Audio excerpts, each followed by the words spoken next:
Hello, everyone, and peace of Christ to all of you.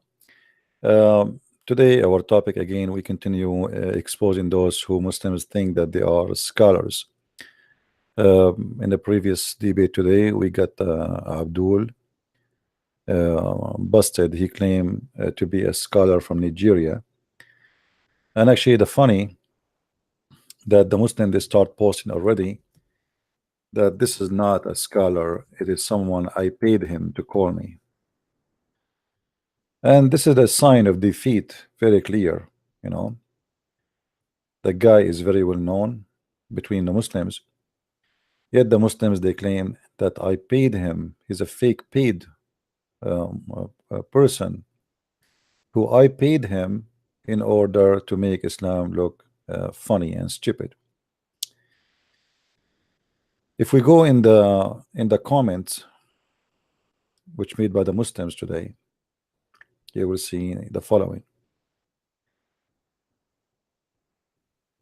Um,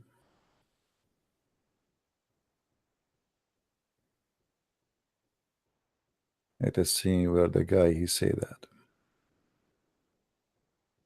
The same they did actually when I debated a guy, the head of the Islamic center in USA at Husseini. The Muslims they said I paid this guy. Let us see. Let us search fast for it in the text. Oops. Let us search. I'm not sure what happened. Okay. Oh. Each time I click to search, it take me somewhere else. Maybe. Okay, let's see. I'm trying to search for a text, but it take me. It doesn't allow me to do that. But anyway, you will see it in the text there. I saw it where the Abdul he claimed that this is a fake sheikh. I paid him. I will try one more time to search for it. No. You see, when I click control command F to search, it's taking me out of the screen. I'm not sure why.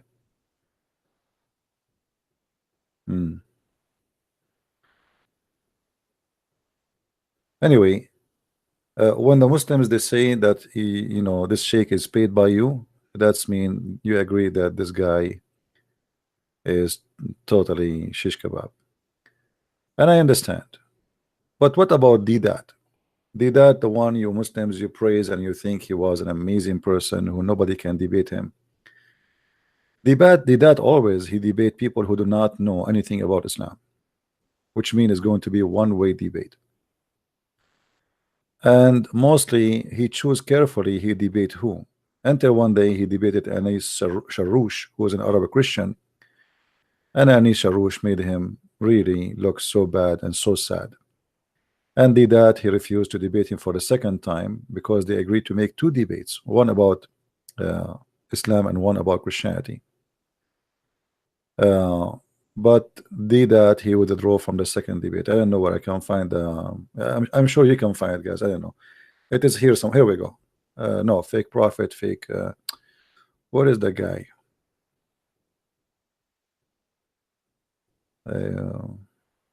I don't think I did delete his comment. I did not, because usually I allow Muslims to express their anger.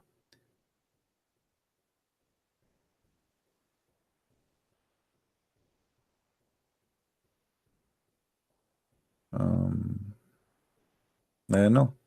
Maybe it's in the not approved comments, but anyway, you will check it out and you will see. Maybe it's not approved comment yet. I'm not sure. Let me see. Hold on. Which mean I can see it. You cannot see it. Um,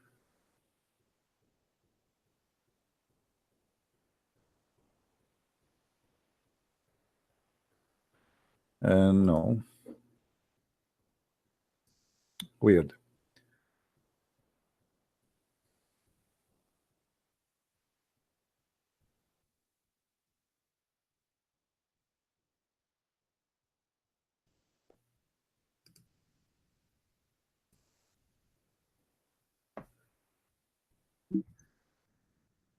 Maybe he deleted. I don't know. Maybe he deleted. I don't know, because I saw what he said. He's this guy is paid. Literally, he said this guy is paid by me, which I find very funny. Anyway, we will go and talk about Deedat soon, and you will see how the Muslims, people like those, how they help us always to expose the cult of Islam. Um,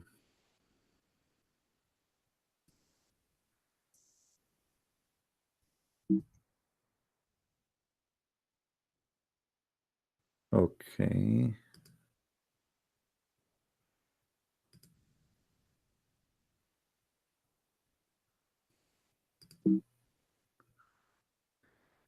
Yeah, maybe he deleted, because actually beside the video, you see in the same page we have our video. In the side of it, you will see an image of the sheikh which was calling me today, Ustaz Ajamu, whatever his name, you know, as you see it here. This is him, the same guy who was speaking to us. Yet they say this is guy, he was a fake caller. Anyway, this guy today, he was saying that the Nasara are not the Christians according to Quran, but the Quran never mentioned anything except the Nasara. And still, anyway, the Nasara in the Quran is the ones who worship Jesus as God and as a son of God, and they worship him as divine, and they believe that he is one of the Trinity. In the top of that, they believe he was crucified. Now, if we go and see what Deedat said, I want to show you what Deedat said.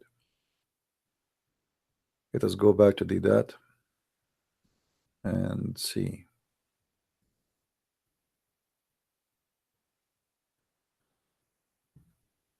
Where is Deedat? All right. There's a video of Deedat explain what is the Bible. Oh, hold on. He explained what is the Bible. The bulk of our people, Muslims, even learned Muslims, they really do not know what the Bible is. I have been lecturing in the Middle East, in Saudi Arabia, Kuwait, Abu Dhabi, Dubai, Bahrain, and at times, those of our brethren there in the Middle East, they would like to have my lectures translated. So, and I hear the translator translating the subject that I have been speaking on. For example, what the Bible says about Muhammad.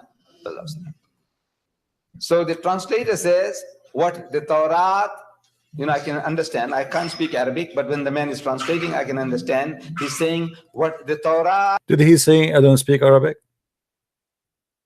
Did I hear that saying I don't speak Arabic? So how in the world this guy was teaching you your religion when he cannot even understand his own book? Because remember, reading the Quran in any translation is just a translation. It's not approved even by Muslims to be Quran. So we just heard this guy saying I don't understand Arabic. So what he understand when he say Injil, he know that he said Injil, but I do not say the word Injil. He said Torah. I did not say the word Torah, so he don't understand Arabic. I can understand. I can't speak Arabic, but when the man is translating, I can understand. He's saying what the Torah says about Muhammad. So I interrupt the man. I say, I didn't say Torah. So he corrects himself. He said, what the Injil in Arabic is saying. What the Injil says about Muhammad. I said, I didn't say Injil. I said, what the Bible. Bible means a book. It comes from the Greek word biblos. Biblos means a book, from which they get the word Bible. Holy Bible means holy book. Translate that. Holy book. Instead of saying Torah, Zabur, Injil. So what is happening is that the Muslim gets caught out before he starts by admitting that this is Torah or Zabur or Injil. The Bible is not the Torah, it's not the Zabur, it's not the Injil. Now what we believe in is, we believe in 4 heavenly books. And we name them We say we believe in the Torah, we believe in the Zabur, we believe in the Injil, and we believe in the Furqan. Furqan is the Holy Quran. Okay, he just said the Furqan is the Holy Quran. Is that true? Let me teach this Abdul that he is an idiot and he do not know what the Furqan is. This is a chapter 2, verse number 54. It says, وَإِذْ آتَيْنَا مُوسَى الْكِتَابَ وَالْفُرْقَانَ. So how you say the Furqan is the Quran and the Furqan is given to Moses? He is being confused because the word Furqan is mentioned more than one time in his Quran. This is a chapter 2, verse number 2, verse number 53. All right. And here they are translating the word certation or certerion. The fact it is, this is the Furqan. So Furqan is given to Moses too. So how you can confirm that this is given to Muhammad and this is the Quran? Either it's the Quran or it's the Furqan. The reason he says that because the Quran is a stupid book and make the Muslims confused. Let us continue. Tell us more, Deedat, so we can laugh. What else? Now, what is Torah? Torah is the revelation, the wahi, that Allah Bari Ta'ala gave to Hazrat Musa alayhi salam. That is the Torah. We believe that Hazrat Musa alayhi salam was a man appointed by Allah subhanahu wa ta'ala, God Almighty, and whatever instructions were given through him is the Torah. Whatever. Was it given in a book form? No. Allah gave by word form. Wahi. Did you hear it? Did Moses receive the Torah in a book form? No. No. Oh boy. Man, oh man. I mean, this is really something. This is, I'm trying to fix the size of this thing so you guys you see it better. Hold on, give me a second. He just said the Torah was not given in a book form. I'm not the one who said that. I'm not sure why it's not even allowed in me to do that. Let's see here. Okay, double size. That would be better. Let us hope so. All right. He said, listen carefully for what he said. Whatever. Was it given in a book form? No. Allah gave by word form. Allah gave him by word form. But every statement in the Quran confirmed that Moses he received a book and he was not receiving words form. You are a fake scholar and let us get you busted. The first thing Moses received, it's called the tablet, which is al-alwah. Chapter 7, verse number 145.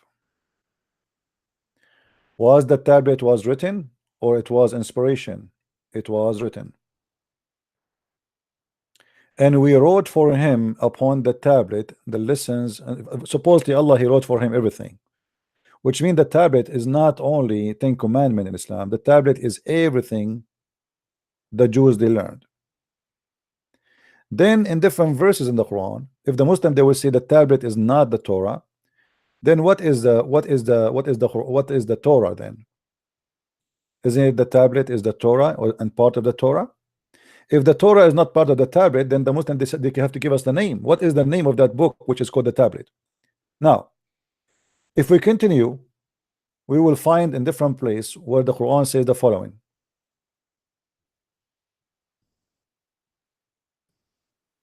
Chapter 87, verse number 19. Suhufi Ibrahim wa Musa. What Suhaf mean? This is the Muslim translation, not my translation. The books of Abraham's and Moses. He said, we gave Moses wahi, we did not give Moses a written statement. But where in the Quran it says that Moses he did not receive a written statement and he received an inspiration as he claimed. That is a very stupid mistake from Deedat, who claimed to be a sheikh and he claimed to be a shaky one.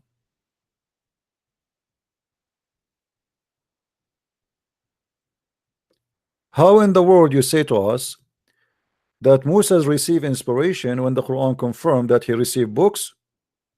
And not only that, even your stupid book call us people of the books. So how Moses did not receive inspiration, then you call the Jews people of the book if they don't have a book? That means the Quran he chose the wrong word, because then we should call the Jews the people of the inspiration.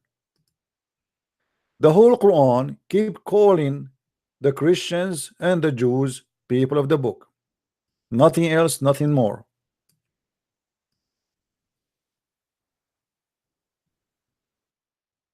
Let's read together.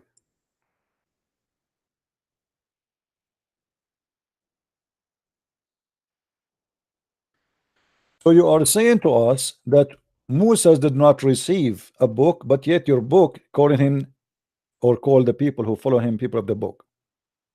That's a very stupid statement. Chapter 2 verse 105, chapter 2 109, chapter 364, chapter 365, 369, 370, 371, 372, 375, 398, 399, 110, 111, 319. I mean, it's endless. So we don't have a book, we have an inspiration, but we are called the people of the book. So who is the stupid here?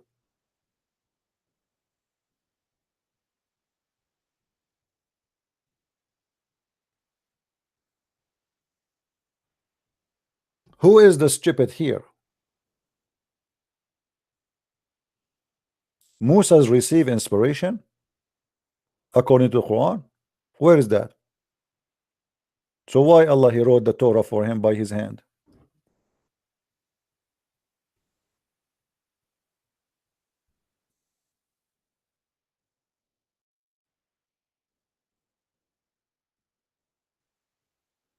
When a Muslim he speak about his religion, literally he don't really teach, he just do poo-poo. In chapter 2 verse number 87, what it says, وَلَقَدْ آتَيْنَا مُوسَى الْكِتَابَ. What does that mean? Read carefully. And here they say the scriptures, but it's not really scriptures, it says kitab, which mean a book. Let us change the translator and see how the translation will change. Usually they copy from each other, but anyway, in Arabic the word kitab mean book. And we gave Moses the book, but this guy he said Moses did not receive a book, Moses received inspiration. You see, your God, if your God only gave Moses inspiration, then the book which is in the hand of Moses is not from Allah. Who is talking there? Let us listen again to what Deedat said, so we can laugh again at the wisdom of this old man who is teaching the Muslims what Islam is about. God Almighty, and whatever instructions were given through him is the Torah. Whatever. Was it given in a book form? No, Allah gave by word form. Whatever instruction, did he say whatever instruction? Did we hear him saying whatever instruction we give him? Whatever, which means anything. All of it was always in a word form, not in a book form. Whatever instructions were given through him is the Torah. Whatever. Was it given in a book form? No, Allah gave by. See how stupid he is? But isn't it here it says that the instructions was given to Moses is given in a book form? And this is chapter 2 verse number 87. What about here? Chapter 87 verse number 19. What about here? Chapter 7 verse 145. In chapter actually 7 verse 145, it says it clearly that all the details is written by the hand of Allah to Moses. And we wrote for him upon the tablet the lessons to be drawn from all things and explanation of things. How clear we can make it that Deedat is a shish kebab fool who he claimed that he is a scholar and he want to teach you Islam.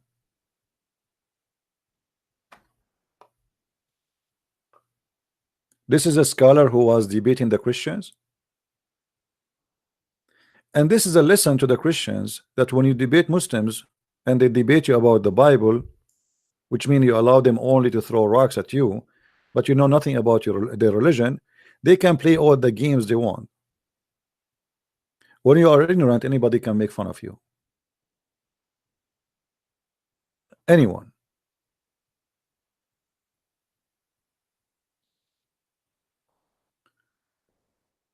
So all the places,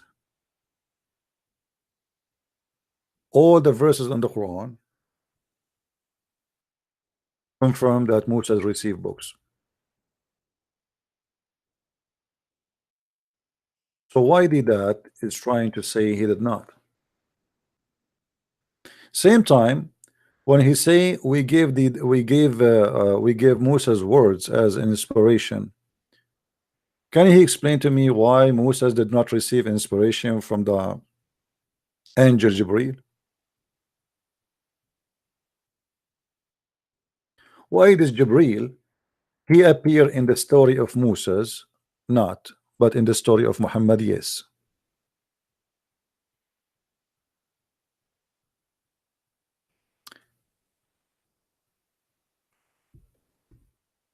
Do we have any Muslim in the text?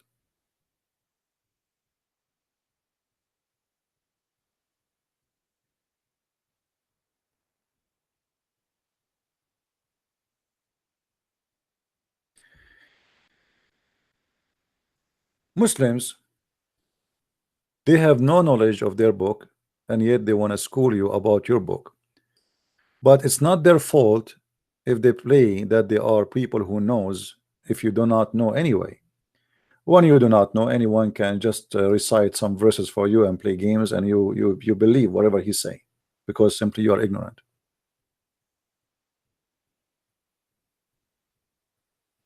If there is any Muslim would like to give me a call, tell me and I will open my Skype. Do we have any Muslim?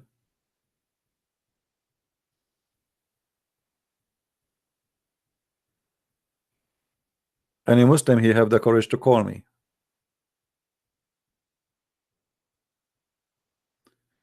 If we go to the books of interpretations, we will see that all the interpretation of Islam says clearly that Musa received book, and the Quran confirmed that he received a book, and the Quran call us people of the book, does not call us people of inspiration. So who is the stupid here?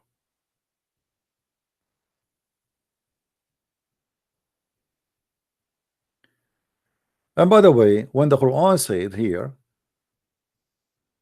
that Allah he wrote for Moses in the tablet all the details, that's mean the tablet cannot be a one tablet, it have to be thousands if not millions, because imagine here he did not only write for him the law, he wrote for him the explanation of the law.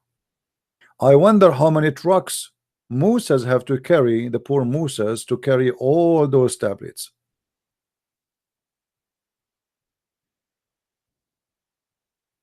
How in the world he wrote for him all the explanation? What does that mean? Everything in details, which mean all the pages of the Torah is written in tablets. Does it say there explanation? So not only the law, the lesson, and the explanation.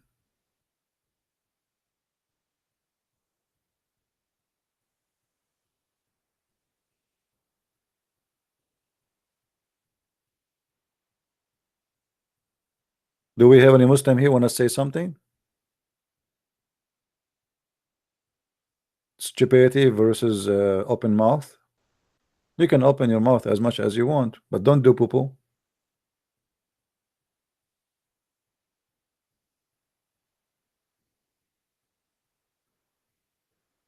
Anyone?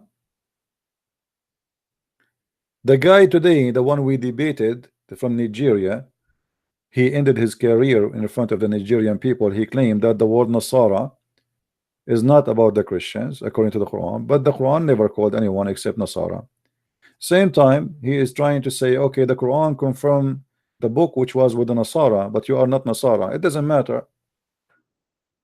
The Nasara still, they are people who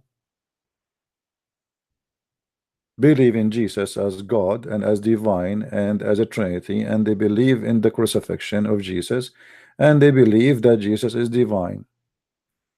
So what is the answer? And then we said to him, where is the word Nasara coming from? He went to the Bible, which he's saying this is not the book of the Christians, to prove to me who Jesus. We asked him, where is Nasara coming from? He says, let me show you from the Bible. You just told me that the Nasara are not the true Christians. Sorry, you said to me that Nasara does not mean Christians. This is not the Christians. Okay, so why you are going to the book of the Christians, who they are, the book of the Bible, to show me? Why you don't show me from the Quran? Because simply the Quran is a stupid book. And then when we got him busted about where Nasara is coming from, because the Quran says that Isa said to his apostles, who is going to be my Nasara? Who is going to be my Ansar? Which mean my helpers. So he have to no choice except to seek knowledge from the true book, which is the book of God, which is the Bible, trying to find where the word Nasara is coming from. But the Quran have different opinion. So he got himself busted because he never heard that the Quran saying what is Nasara and where it's coming from.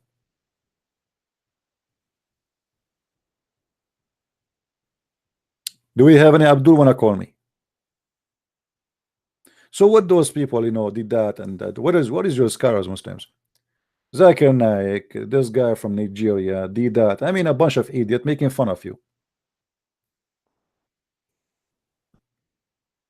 I can build a career of myself debating those who know nothing,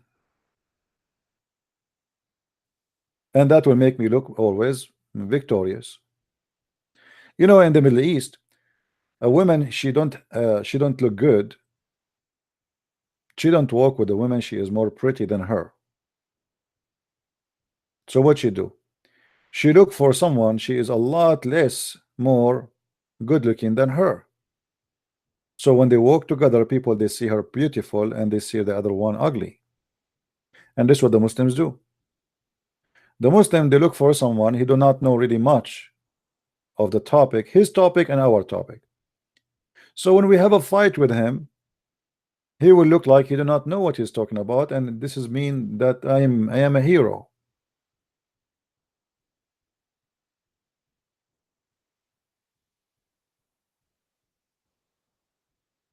As simple as that.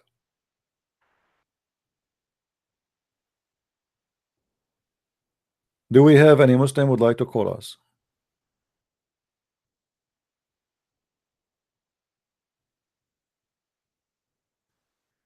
Allah, he inspired Moses according to Islam. By the way, if Allah gave Moses the tablet and he wrote in it everything, where is the tablet of Allah?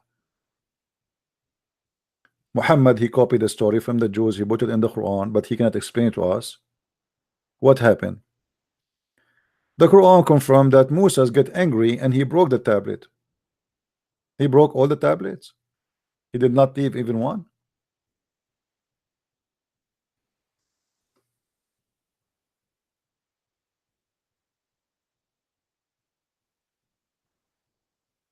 Do we have any Muslim?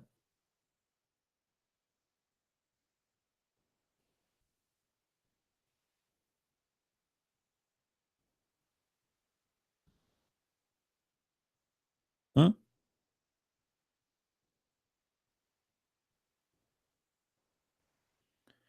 Then when the anger of Moses abated, he took up the tablets, and in their inscriptions there was guidance and mercy for those who fear their Lord. What Moses did?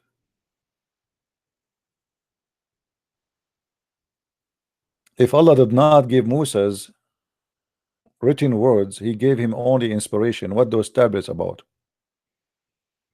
What is the book? Hmm?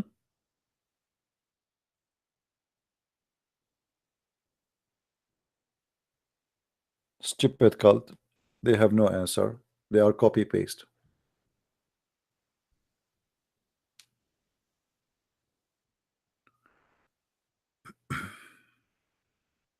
Speaker corner. My corner is bigger than your corner, my friend.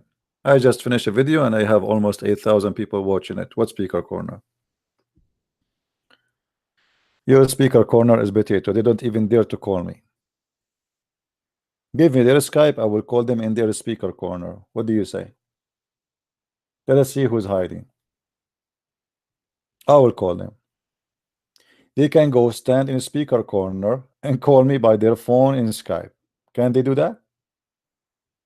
Do you want me to fly all the way to England to be in the speaker corner? It's called a speaker corner, not showing your bum corner. So you want, why you want me to show there? I mean, you want my speak. Here we go. I will give you my speech. Can you ask your friends who they are in the speaker corners to be brave enough to call me? Right? Yeah, you cannot. That's very dangerous.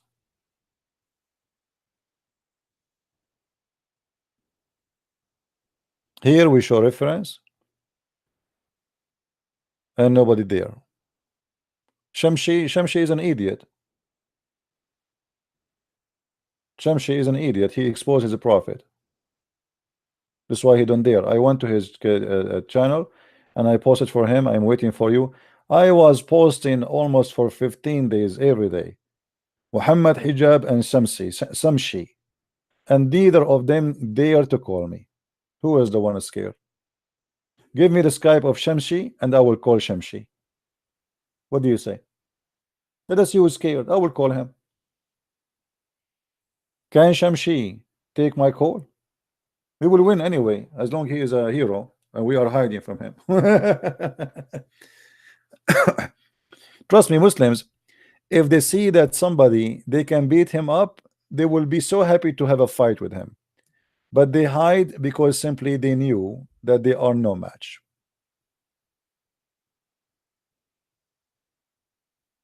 Otherwise, why they are hesitating? What is the hesitation from? Here we go. We are waiting for she, we are waiting for Shamshi, and we are waiting for Mimi. And neither Mimi call me and neither Shamshi call me.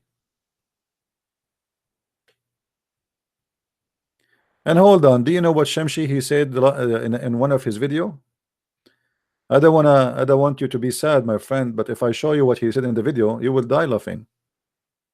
Hold on. Let me show you what Shamshi he said. Shamshi, where are you, Shamshi?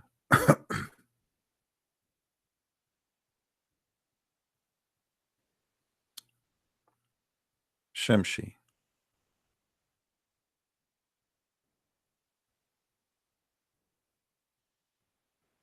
Okay, hold on. This is a video made by Shamshi. I'm not going to play it all, but a little bit of it so people can laugh.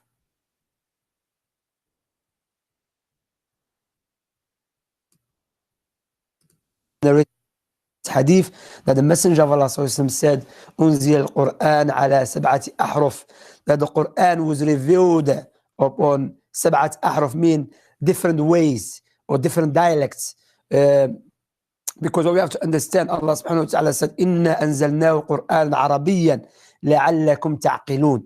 So we have sent down the Quran, the Arabic language. Perhaps you understand. So, so Deedat, who do not speak Arabic, as we heard him saying, I do not know Arabic. So who is the stupid here? We send the Quran to you in Arabic language so you might understand. And yet we find that the Arab themselves, they cannot understand the Quran unless we have it in 7 Quran.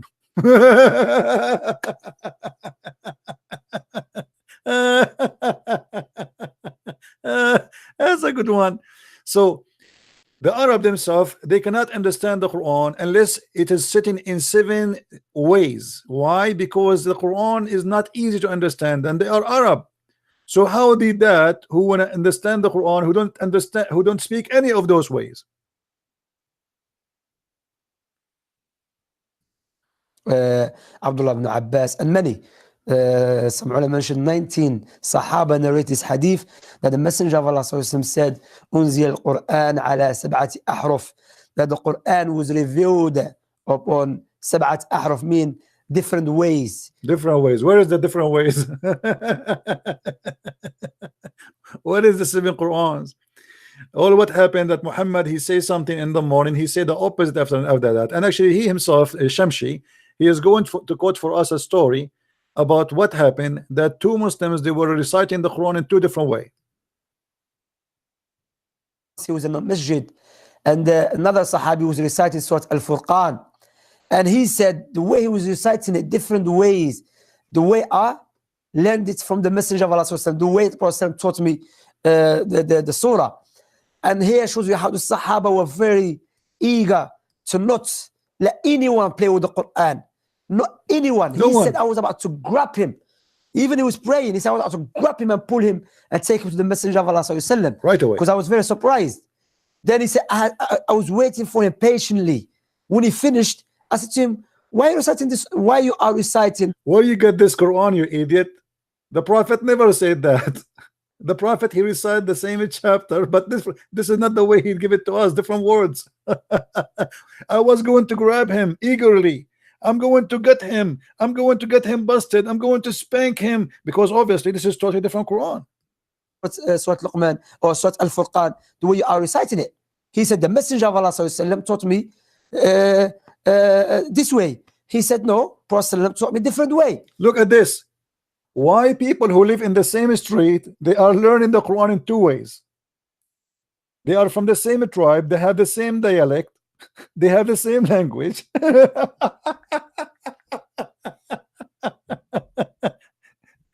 To make it simple, there's 2 guys who live, they are from Scotland, Scotch, and they are living in the same street, and they are from the same village, and they are from the same town, and they are from the same tribe, which means from the same family. Yet Muhammad, he gave them the Quran, each one of them in different way. Because Muhammad, he cannot recite the same verse twice in the same way.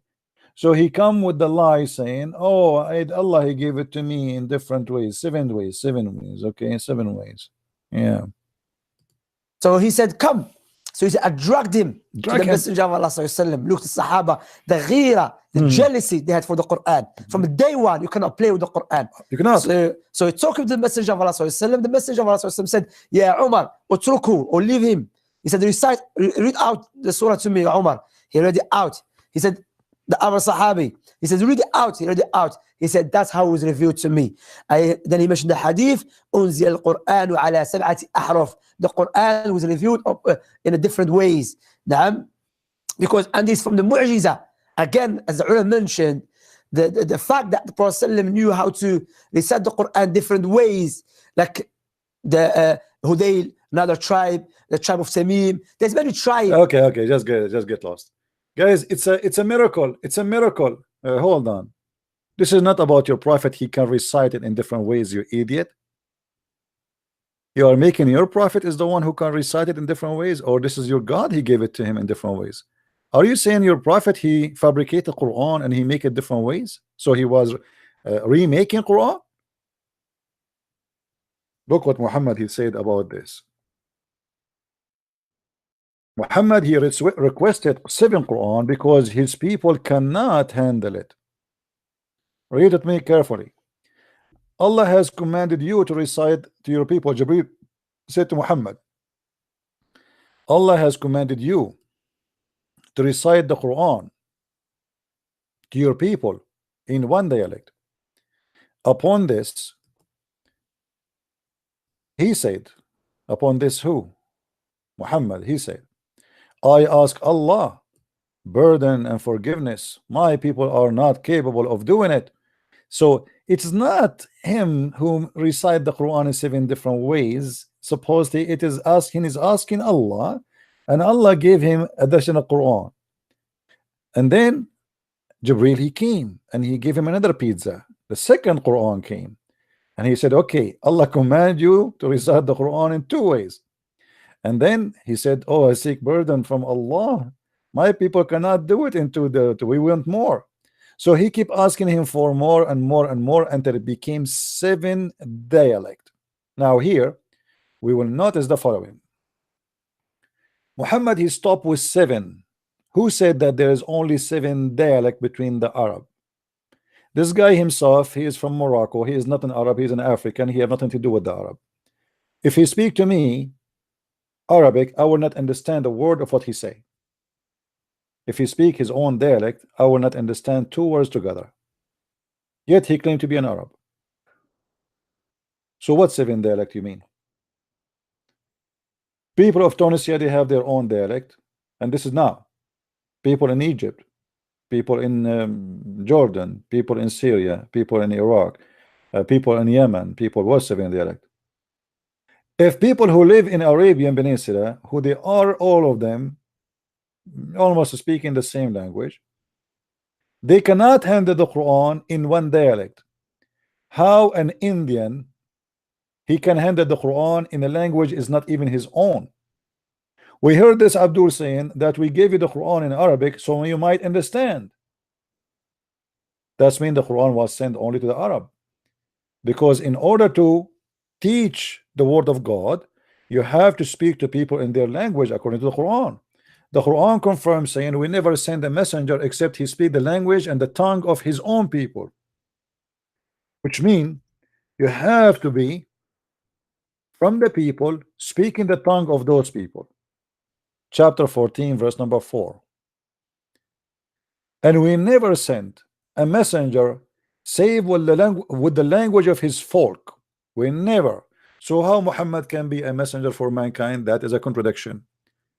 Based on the Quran, to be a messenger for Allah to India, you have to be an Indian speaking the language of your folk. To be a messenger for the Japanese, you have to be a Japanese speaking the language of your folk. Why? So you might understand. And the Quran saying that clearly. So they might understand what we gave them. Okay?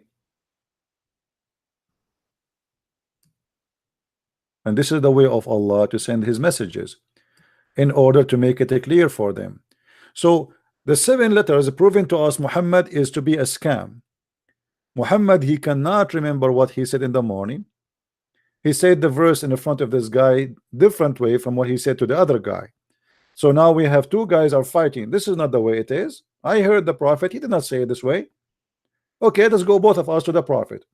The prophet said to the first one, recite it. The second one, okay, recite it. He said, okay, both of you are right, because Allah, he gave it to me in 7 letters. But look here what happened. How come Muhammad never mentioned that before, that Allah, he gave him the Quran, give him the Quran in 7 letters, to the point those Muslims are fighting? Because if the Muslims been informed that Allah gave Muhammad the Quran in 7 letters, they will not be fighting, correct? The other guy who said to himself, okay, well, the prophet, he told us already that he received the Quran in 7 letters. Are we guys getting the point?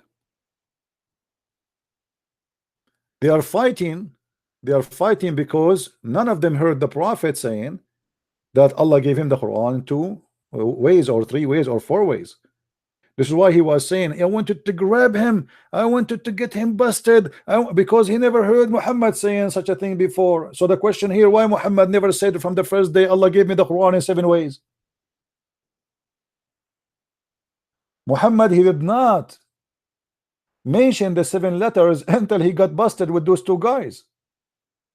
When those 2 guys, each one of them, he recite the verses differently, and they start fighting about, oh, this is not the way. The guy, he said, I this is what I heard from the prophet. The other guy, he said, well, I heard differently from the prophet. Suddenly Muhammad decide to say to them the truth, that Allah, he gave me the Quran in 7 letters. And this is why Muhammad is a scam. Any Muslim have an objection?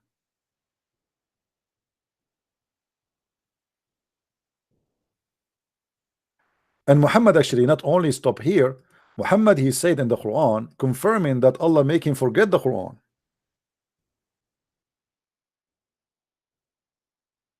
And what Muhammad said is beyond stupidity.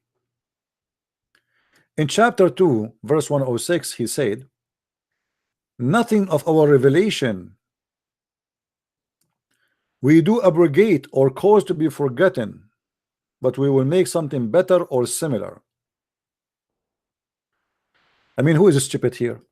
Allah make revelation, but then Allah, he will make me forget his revelation because Allah will write better revelation. Well, thank you very much.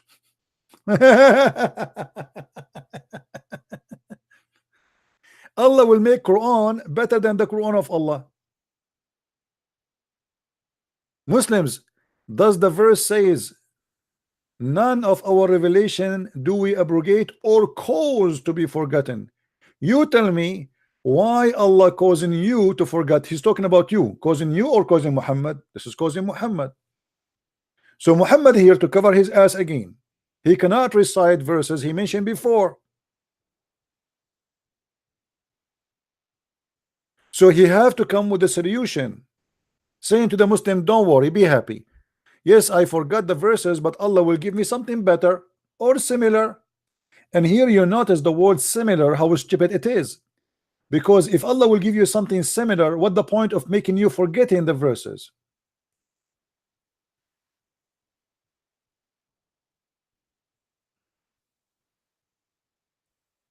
Are you with me, guys? So imagine I say to you, shish kebab, shish kebab, shish kebab, hey, and then I make you forget it, and I give you something similar, shish kebab, shish kebab, shish kebab, hey, brother, but this is similar for the other one. Oh no, the other one, it was shish kebab, shish kebab, shish kebab, hey. This one, shish kebab, shish kebab, shish kebab, hey. Oh, okay, you got the point.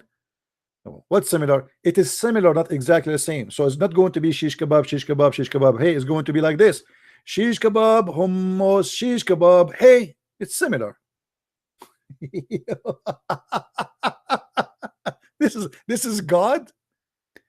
Are you serious that this is God? Your God, he will make you forget the Quran to give you similar Quran. Who is the stupid here? So why in the world, like imagine I build a house, have a 3 bedrooms and 1 living room and 1 kitchen and 2 bathroom, and then you destroy my house and you say to me, hold on, I will give you something similar. So I say like, what? Why? So why you destroy it if it's going to be similar? Either you make it better or bigger, or there's no point of having similar. But because Muhammad is a liar, he cannot recite the same verse twice.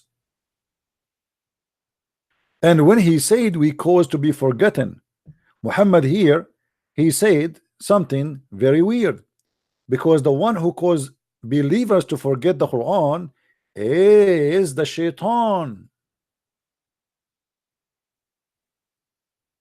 Who is the one who caused you to forget the Quran? Shaitan.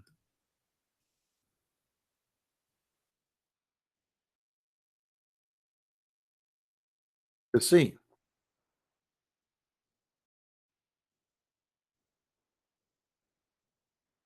There's many chapters actually, speaking about this story.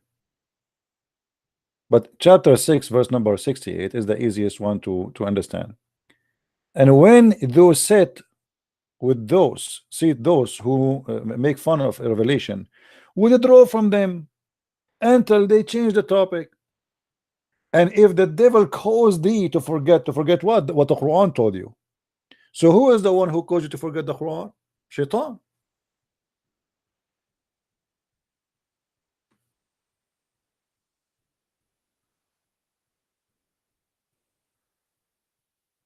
Do we have an Abdul? Who is Abdul? Wanna call me so I will open Skype for him? Anyone? So Allah, to make it simple, Allah will make you forget the Quran, so he will make a better Quran. I mean, I'm really convinced. I mean, this must be true. And Allah will make either better or similar. How Allah can make better Quran than the Quran? Allah will go in competition with himself? How the Quran of Allah can be better than the Quran of Allah?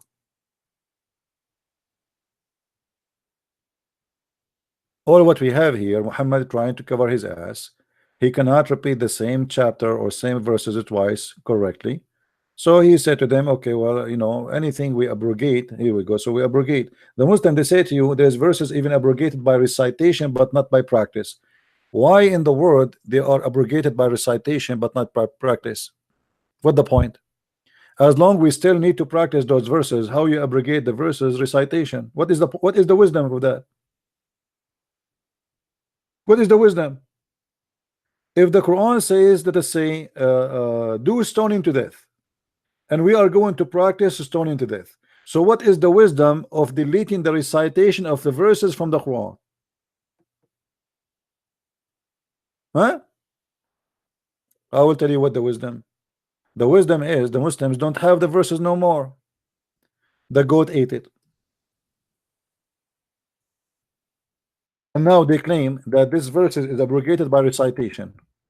The fact is not. The goat ate.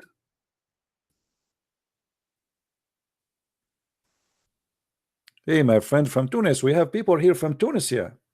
How are you, my friend? Good to have you. See, I told you many people from North Africa are leaving Islam. Here we go. The brother here who made a donation, he is from Tunisia.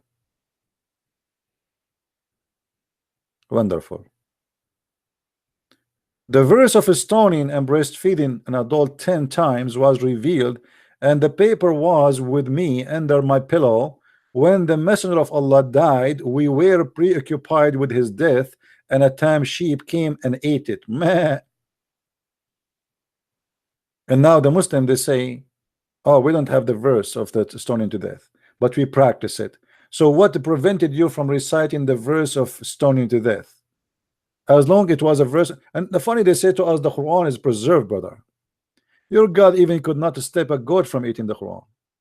The same as your God could not stop the cockroaches from eating the Kaaba yesterday and today. Millions of cockroaches attack the Kaaba under the supervision of Allah, and Allah is watching live camera from Saudi Arabia. And yet the Muslim, they say to us that Allah, he protect the Kaaba by sending birds to fight the enemy, which have elephant. Which one is better, elephant enemy or army, or cockroaches?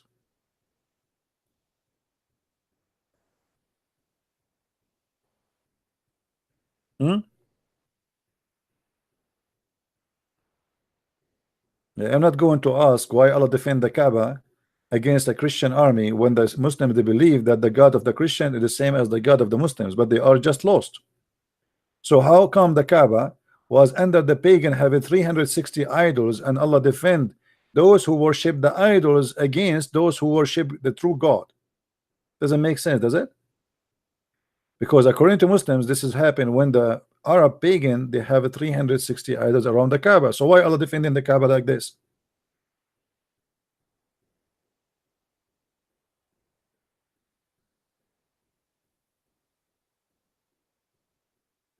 Anyone? Do we have any Muslim want to call me? So I will open my Skype. I did not open my Skype because I don't want to open it unless somebody want to call. Only Muslims. Anyone? Any Muslim? So as you see, the Muslims are very confused. Any question we ask them, it doesn't matter what the question is. The Muslims have no answer for it. No, I don't agree Islam is corrupt. You cannot corrupt the corruption. I mean, Islam is corrupt. That's mean Islam was in somehow one day it used to be original. There's nothing is called Islam. Islam is a joke. Islam is a collection of paganism, Christianity, Judaism, Sabian, Hindus, Buddhas, you name it. It's like Islam is like this. Somebody, he made a trap for a bunch of insects, and then he put them all in one container and he smashed them all together, and he said to you, this is protein. This is the protein of Allah. Will enjoy eating the protein. We cannot find in the Quran anything about Christianity can lead us into any as you see, the guy was debating me today. He was saying to me the Quran is not talking about the true Christians. So where is the true Christians?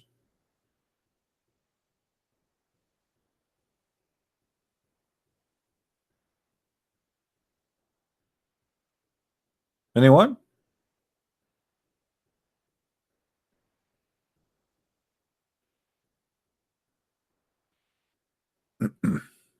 Let me open Skype. Maybe we can get Abdul to call us. You never know.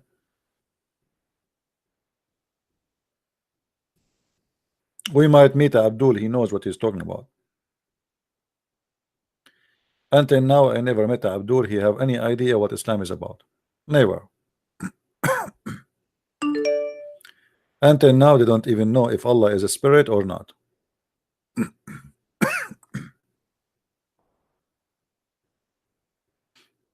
All right. My Skype is open if you are a Muslim. Only if you are a Muslim, please. Don't call me unless you are a Muslim. Because no matter how many times we say don't call me unless you are a Muslim, still people call.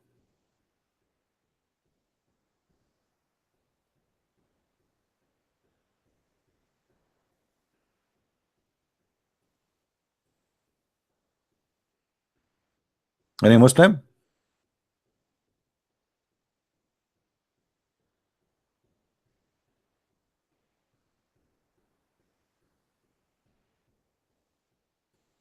Any smart Muslim?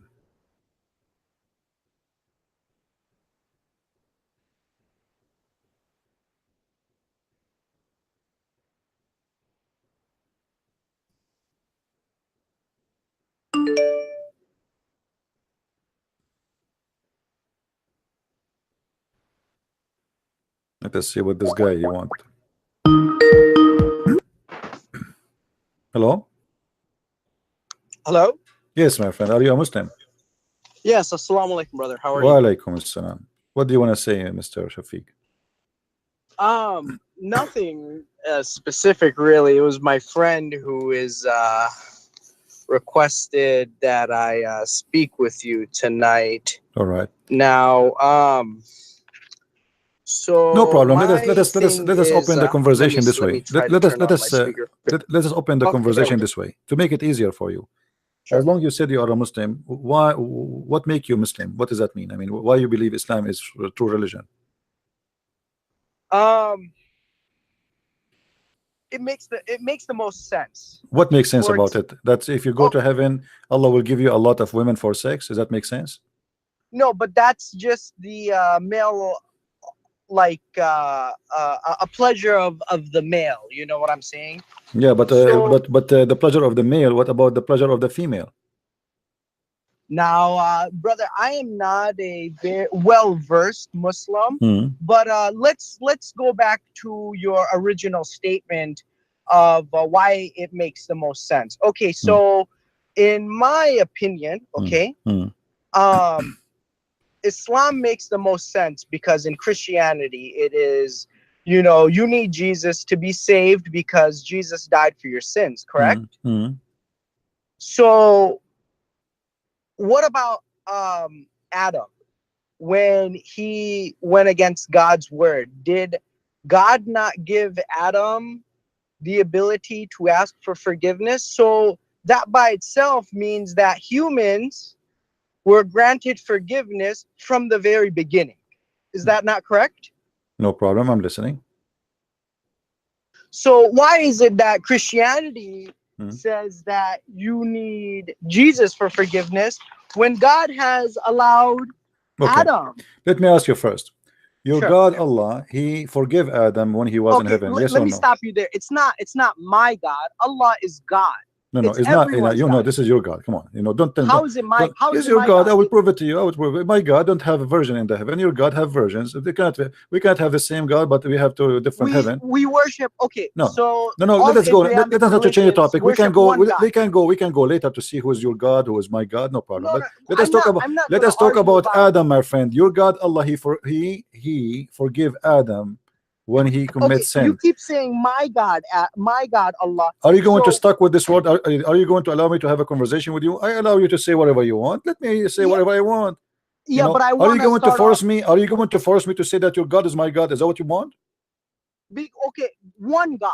No, no, right? there's no We one worship God. There's no one one God. God. There's no one God. There's no one God. There's many God. There's shaitan is God. Money is God. Sex is God. Penis is God. Everybody worship something. Now you Maybe to worship you. and you worship one. His name is Allah. Let us see who is he.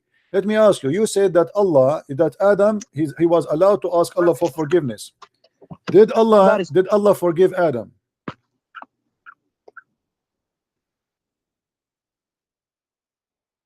Did Allah forgive Adam? for going against his word, yes. Okay. Why then he kicked him out from heaven? Because he went against their word. But you just said he forgive him. That is correct, yes. And you are the one who said that Islam makes sense. If I forgive you, I kick you out of my house.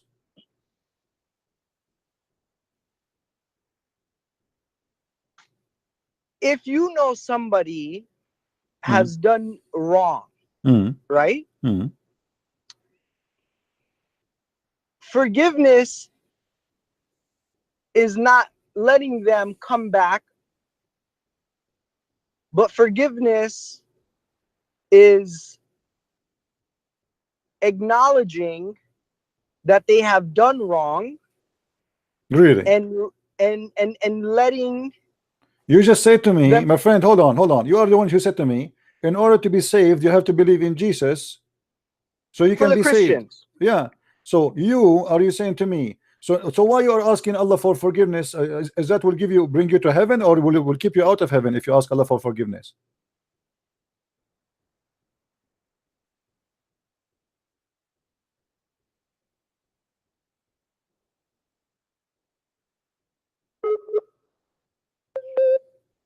Do you hear me? Hello? Yeah.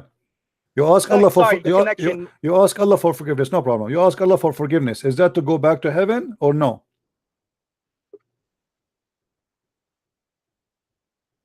First of all, we haven't reached heaven, so how can I go This is back not a to question. heaven? This is not a question. Why you ask Allah for forgiveness? Is that because if Allah forgive you, will make you go to heaven, or just like a ritual thing? You ask for forgiveness, and we don't go to heaven still. Because man inherently has will, and because Has of what? will, Has what? will, What you know, will? will, No, you don't. W-I, No, Islam does not believe in will. You mean free will? yes, No. we're allowed Okay. to have, No, you are not we're allowed. No, you are not allowed. You know, as long we are talking about Adam, when he commits sin, is that the sin Allah he forced him to do, or it was a choice of Adam?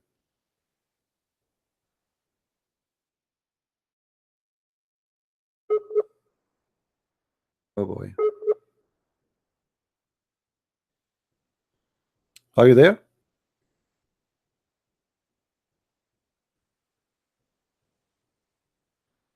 Hello?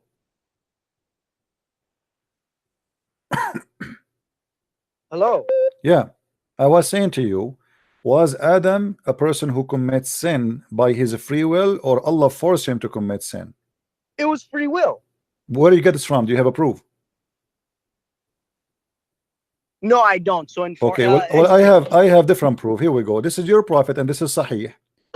Your prophet saying, and this is Sahih al-Bukhari, saying that the prophet said that Adam and Moses, they argued with each other. Moses says to Adam, oh Adam, you are our father who disappointed us and turned us out of paradise. Then Adam said to him, oh Moses, Allah favored you with his words, with his talk, and talked to you directly, and he wrote the Torah for you with his own hand. And guys, here remember we were talking about Deedat. He said the Torah was inspiration only, correct? Do you remember? Deedat, the stupid Deedat, he was saying just a few minutes ago that the Torah is not a book. It was only words, inspiration. But look what Muhammad said. He wrote for him the Torah with his own hands. Muhammad is getting Deedat busted again. And then Adam, he said to Moses, do you blame me for action which Allah had written in my fate 40 years before my creation? What do you say about that? Adam saying to Moses, you cannot blame me. This is what Allah wrote for me. Okay, you said it's Sahih, so it's authentic, Yeah. and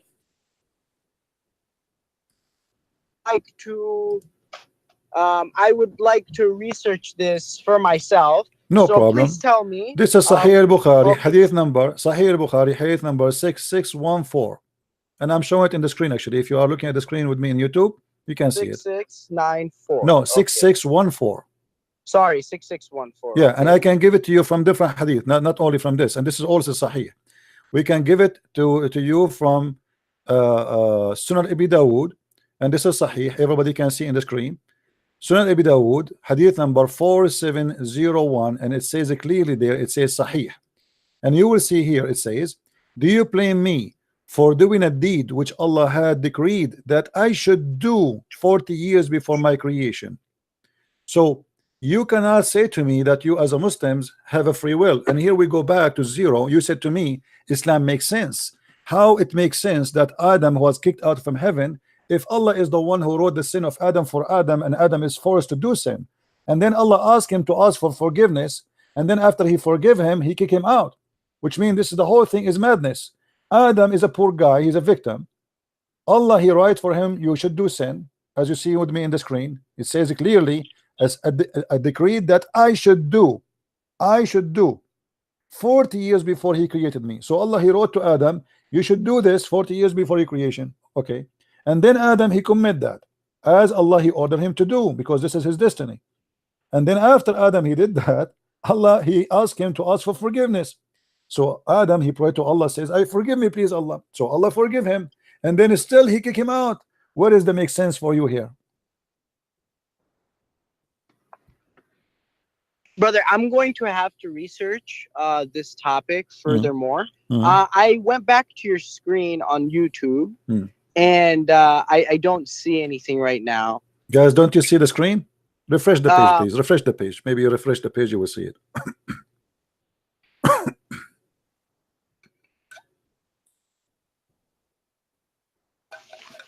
And not, okay, so and not only that, okay, my friend, not only that, your prophet, he said that Adam, he won the argument.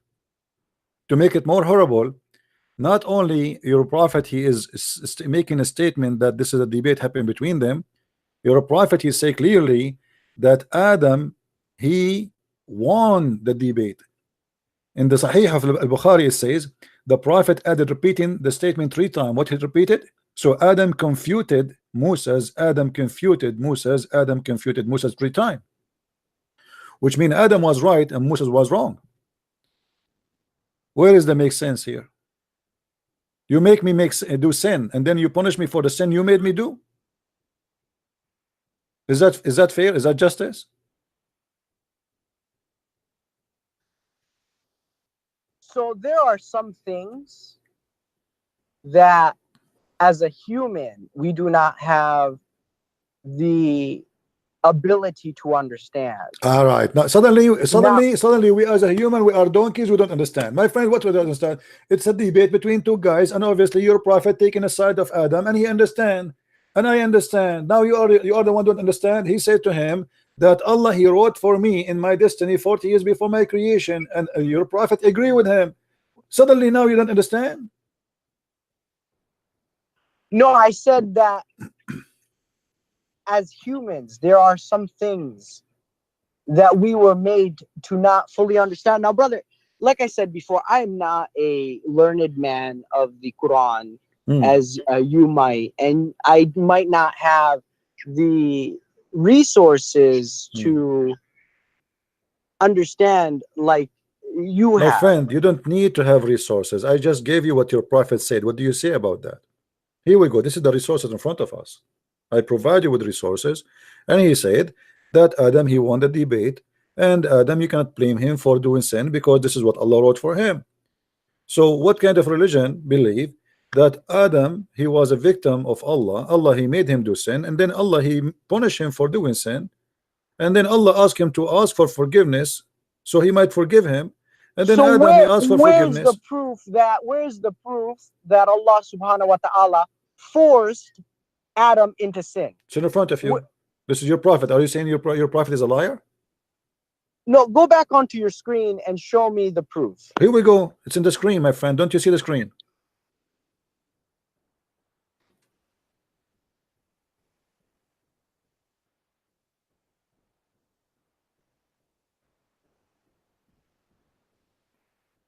People in the chat, do you see the screen or not?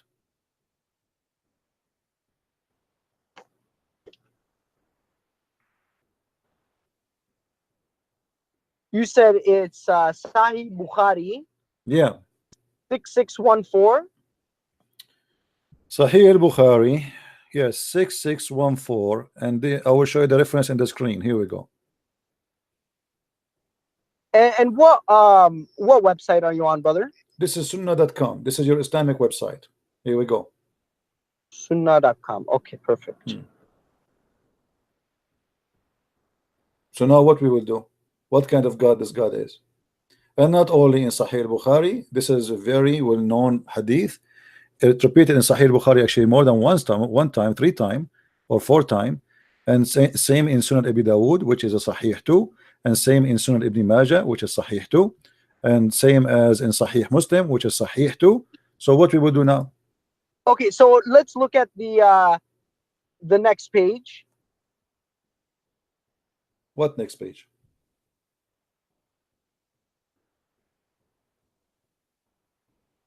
So after hadith number 611, let's look at 612, because this is taken out of context. We don't know exactly where this falls into.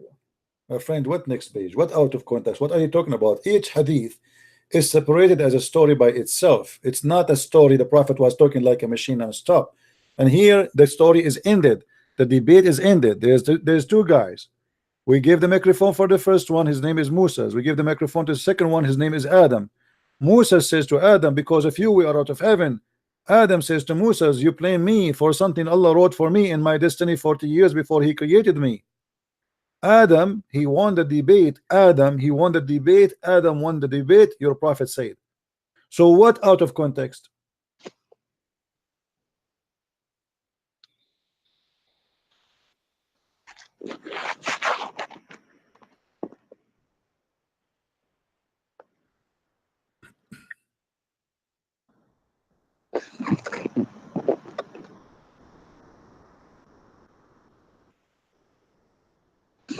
I honestly don't know. This is all new to me, brother. So No problem, no problem. Let me ask you. Let us see that you are a person who follow what makes sense, correct? It makes sense for you that in the heaven of Allah, Allah will give you boys who they are going to serve you. Does that make sense to you? If that's what's best for me, then yeah.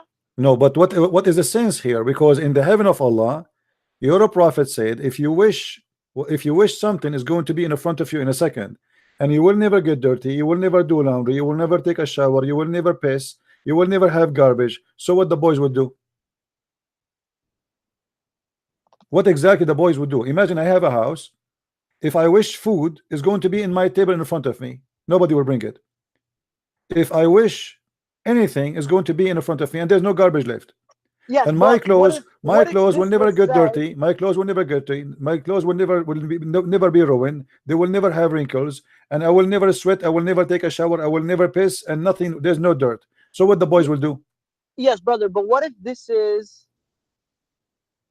a metaphor for somebody that desired boys, not the literal sense of that the boys will serve you, but to have offspring? No, my friend, in the heaven of Allah, there's nobody is going to have children. However, your prophet, he said, if you desire to have boys in the heaven, you are going to be pregnant and you will deliver it in less than 20 minutes. Yeah, that's who knows, right? We're not in heaven. No, I know, because your prophet said, my friend, don't tell me who knows. You see, when your prophet, he said, he just said that. Read with me. This is Sunan Ibn Majah. He said, when the believer want a child in paradise, he will be conceived and born and growing up and short while according to his desire. In different hadith it says that the believer, when he desire a child in paradise, he shall be carried in a pregnancy, born and complete with his egging in an hour of his desire. So which mean you desire to have a child, you will get pregnant, and then you will deliver the child. You, not your wife, you will be pregnant, you will deliver the child, and your child will have teeth and long hair in less than an hour, and sa'a in Arabic at that time is equal to 15 minutes. So you will be pregnant, you deliver the child, and this is not the promise about the children who will go around you, the boys, the young boys who will be serving you. So don't mix things up. And here I'm not. does that I'm make, brother. I'm not. But let's. my friend, let's does that make sense to let's- you that you let's will stop deliver a child? talking. Does that make Let's sense to stop- you let- that you will deliver a child in the heaven? You will be pregnant Yeah. and deliver a child. Does that make sense? brother, we're not in heaven, right? Doesn't matter. So- Your prophet saying what the heaven is. He said in the heaven you will be pregnant and you will deliver a child. Does that make sense to you? Are we in heaven right now? Can I'm not we talking about say- now. I'm talking. He said to you what will happen to you. What's wrong with you, my friend? He just said, Yes, in but the does heaven, heaven make sense in this world? my friend, you will be But does pregnant. heaven make sense in this world? No, nothing makes sense here because Okay, then how can we because compare in something the heaven that is not in the heaven you tangible? will be a male or a female, my friend. Okay, and in heaven you don't have to work or get dirty. This is or not a get question. This is not hungry. a question. In the heaven of Allah, when you go, do you stay male or Allah will change your gender? I don't know. Do you? Well, yeah, I know, because he promised you, he promised the men that they will have females to have sex with them. So obviously you will stay as a male. So how you will stay as a male and then you will get a pregnant and you will deliver a child? Where the child will come from? From the anus? I don't know. Do you? Maybe you tell me. Because, I'm asking you. You are the Muslim, not me. Because brother, but you are more learned than me. You are more knowledgeable. My friend, than me. Then you should educate me. I cannot. Obviously, there's where a baby can come from. I mean, this is stupid. There's no way it can come out because you cannot do poop. Yes, but the you cannot- sense that you you're cannot- talking right you now cannot poop. is You cannot- relevant to here on earth. Yes. Where the So you are sperm saying to has me, to okay, are you go to the so this? egg and then This the why egg I'm asking you. develops. This why I'm asking But you. in Are you? heaven, are who you knows? saying, my Because friend? heaven is a different realm. Is This a why I'm different asking you. reality. The laws of heaven do What not reality? There's work nothing reality for the laws there. of earth. There's nothing reality. When you say to me you will deliver a child, then he have to make a vagina for you. That's mean you are not a male. You are a female. Yes, but childbirth and child labor and just the conception is a very worldly thing. Now in heaven, there are no connections to this world. Is that not correct? There's no connection to this world. What do you mean? Everything in Islamic heaven is have a connection for this world. You have a penis. You will Yes, have but sex, you said, you will have a where's it my going to come out of my the friend, anus? my friend. Yeah, But everything how do you in the know heaven. that God cannot just conjure Mhm. something before your eyes? Okay, but he said to you, you will be pregnant. He did use the word pregnant. He did, and you desire, and you will deliver, and then the boy will have a hair and will have teeth. So now it's time for delivery. Delivery will be from where? From your mouth, your nose. Additional So to that, in the quote, you said he shall be carried. And then in quotations, in pregnancy. Now, is in pregnancy in the literal yes, narration? because this is literal baby, isn't it, baby? Is that No, but is that a metaphorical baby or this is a real baby? right now, it says he shall be carried. Yes, in Arabic it says. This is a translation. In Arabic it says hamluhu, which means being pregnant.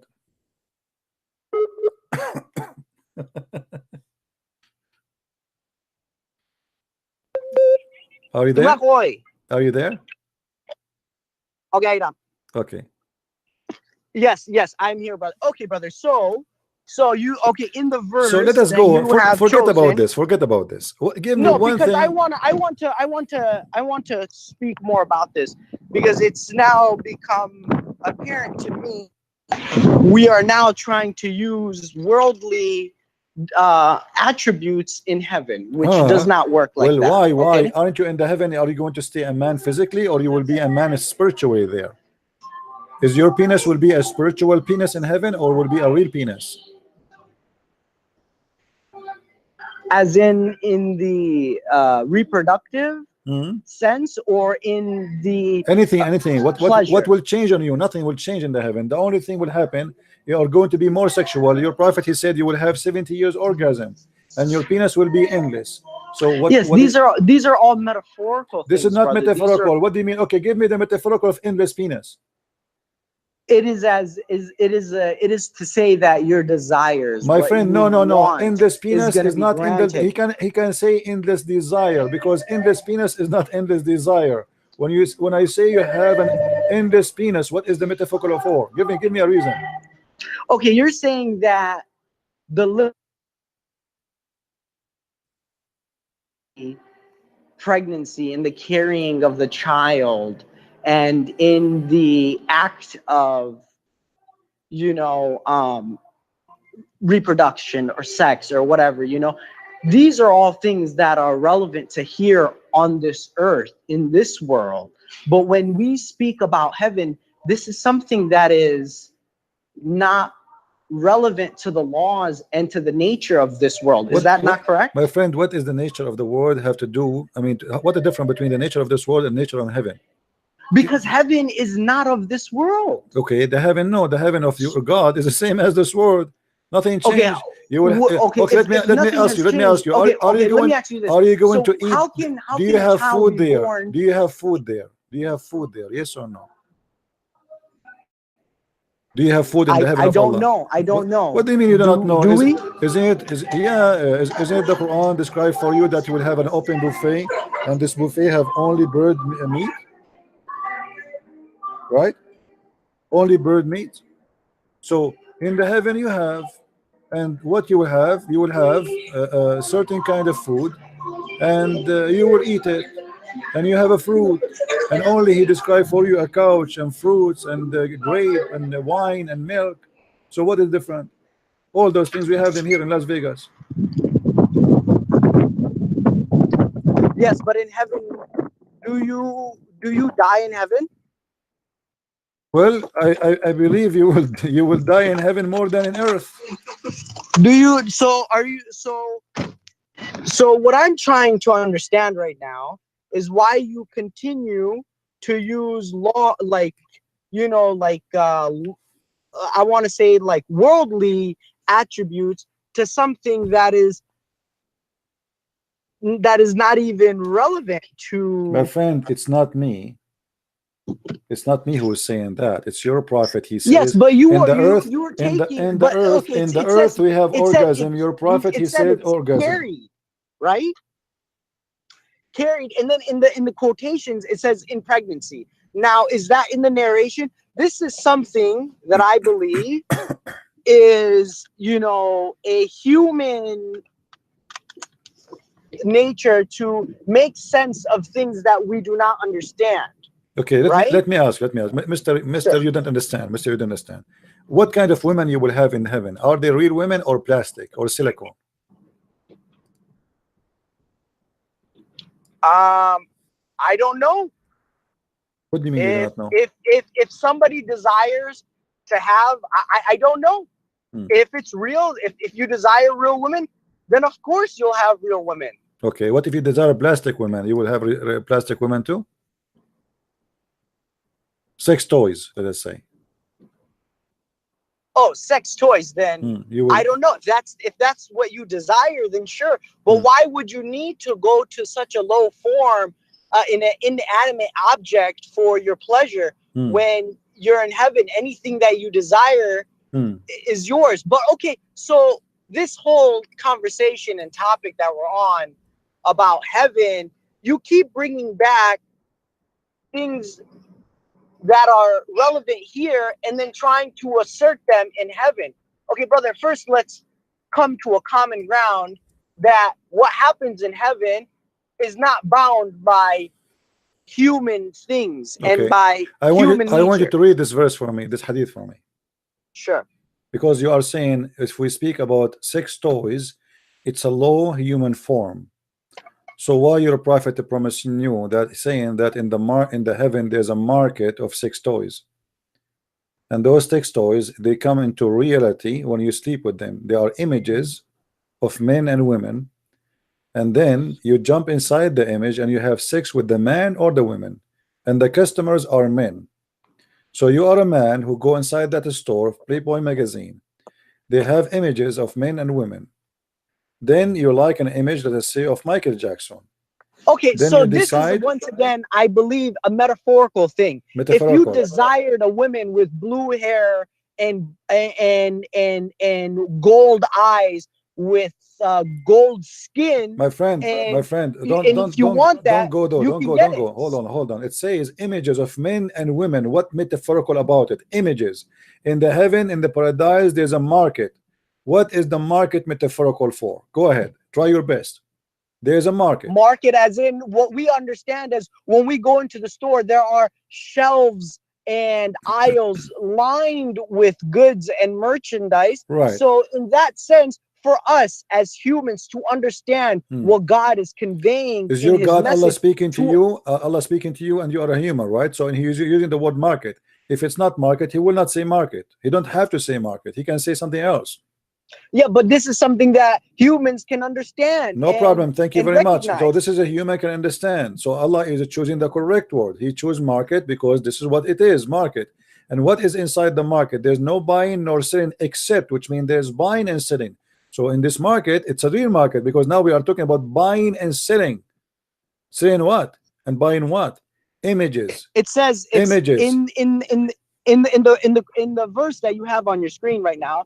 It says, indeed in paradise there is a market in which there is no buying nor selling except of images of men and women. So whenever a man desires an image, he enters it. Okay, so from this I deduced that the market is similar to when we go into a store, right? We can understand that there are literal hundreds of choices, if not thousands of choices, options everywhere, right? So when we desire something, we can easily go into this metaphorical market, choose what we like, and enter it. Like, have you ever played like Super Mario, where you enter this picture on the wall and now you're in this other world? So I think that is a metaphorical thing used so we can better understand. My friend, you are a man and you will desire a man. Explain that to me, the metaphorical of it. You are a man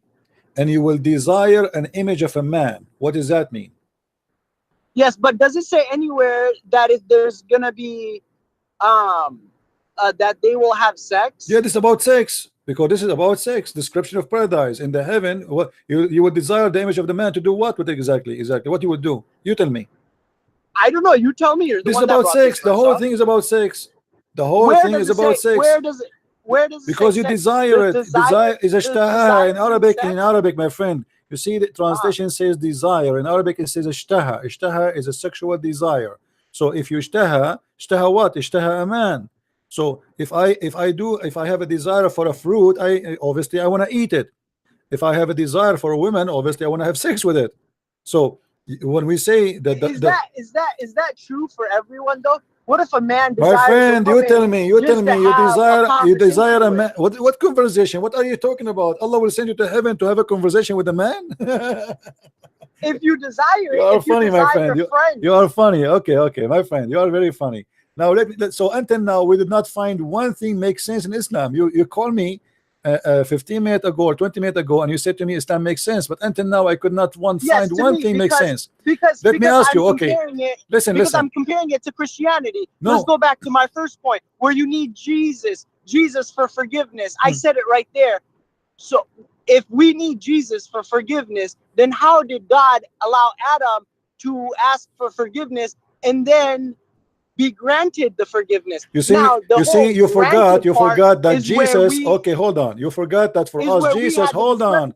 You forgot that when you ask God for forgiveness is the same as asking Jesus for forgiveness. For us, Jesus is God. Maybe you forgot that. Where does it say Jesus is God? Well, Where does it say Jesus even in the Quran, I can prove it to you. What do you say if I show it to you from the Quran? Or does Jesus say to ask my Father? Okay, why would you want to worship the guy that's going to ask his Father for permission? Why not just ask the where Father? it says that Jesus, he will ask his Father for forgiveness? What do you mean? What do you mean is that? What do you mean he asking for forgiveness? Or for permission? Where it says that? Brother, did Jesus forgive sin in the Bible? I don't know. Did he? Yes. Okay, so brother, this is why the Jews, they wanted to kill him, because this person is speaking as if he's God. You know, if you go to Luke chapter 7 verse number 80, 48, I think it says, then Jesus says to her, your sins are to be forgiven. And that can be you know, mentioned many other chapters in the Bible. In Matthew chapter 9 verse let me remember, chapter 9 verse number 5.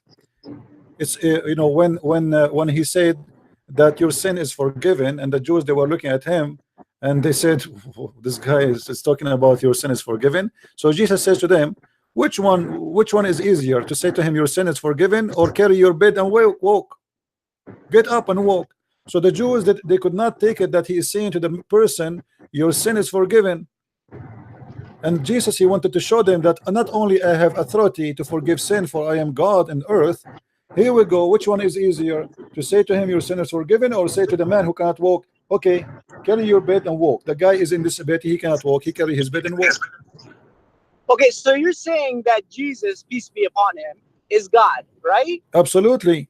Now, how can Jesus, peace be upon him, if he is God, then how could he have died? If, okay, so Okay, we let me reject- answer you. Let me we answer you. reject the So you fact- are saying as a that if Muslim, we Jesus, reject the okay, fact that if you are Jesus saying, died. okay, you are saying if Jesus is God, he should not die, correct?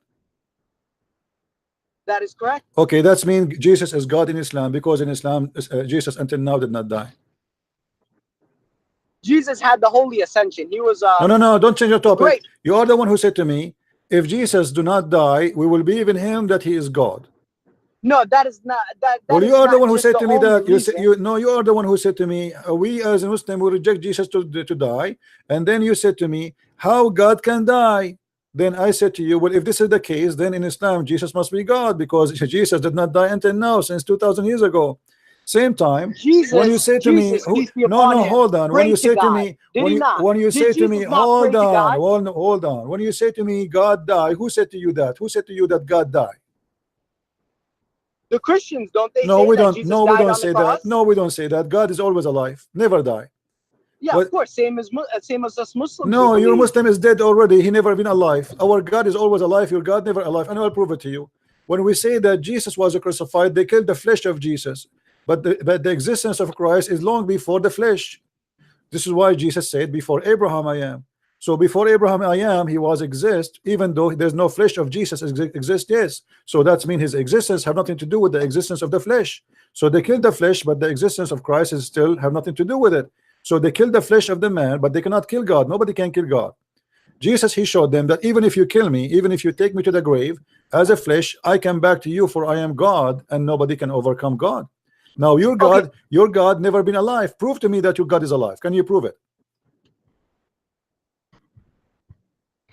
We can't. You cannot. This is something.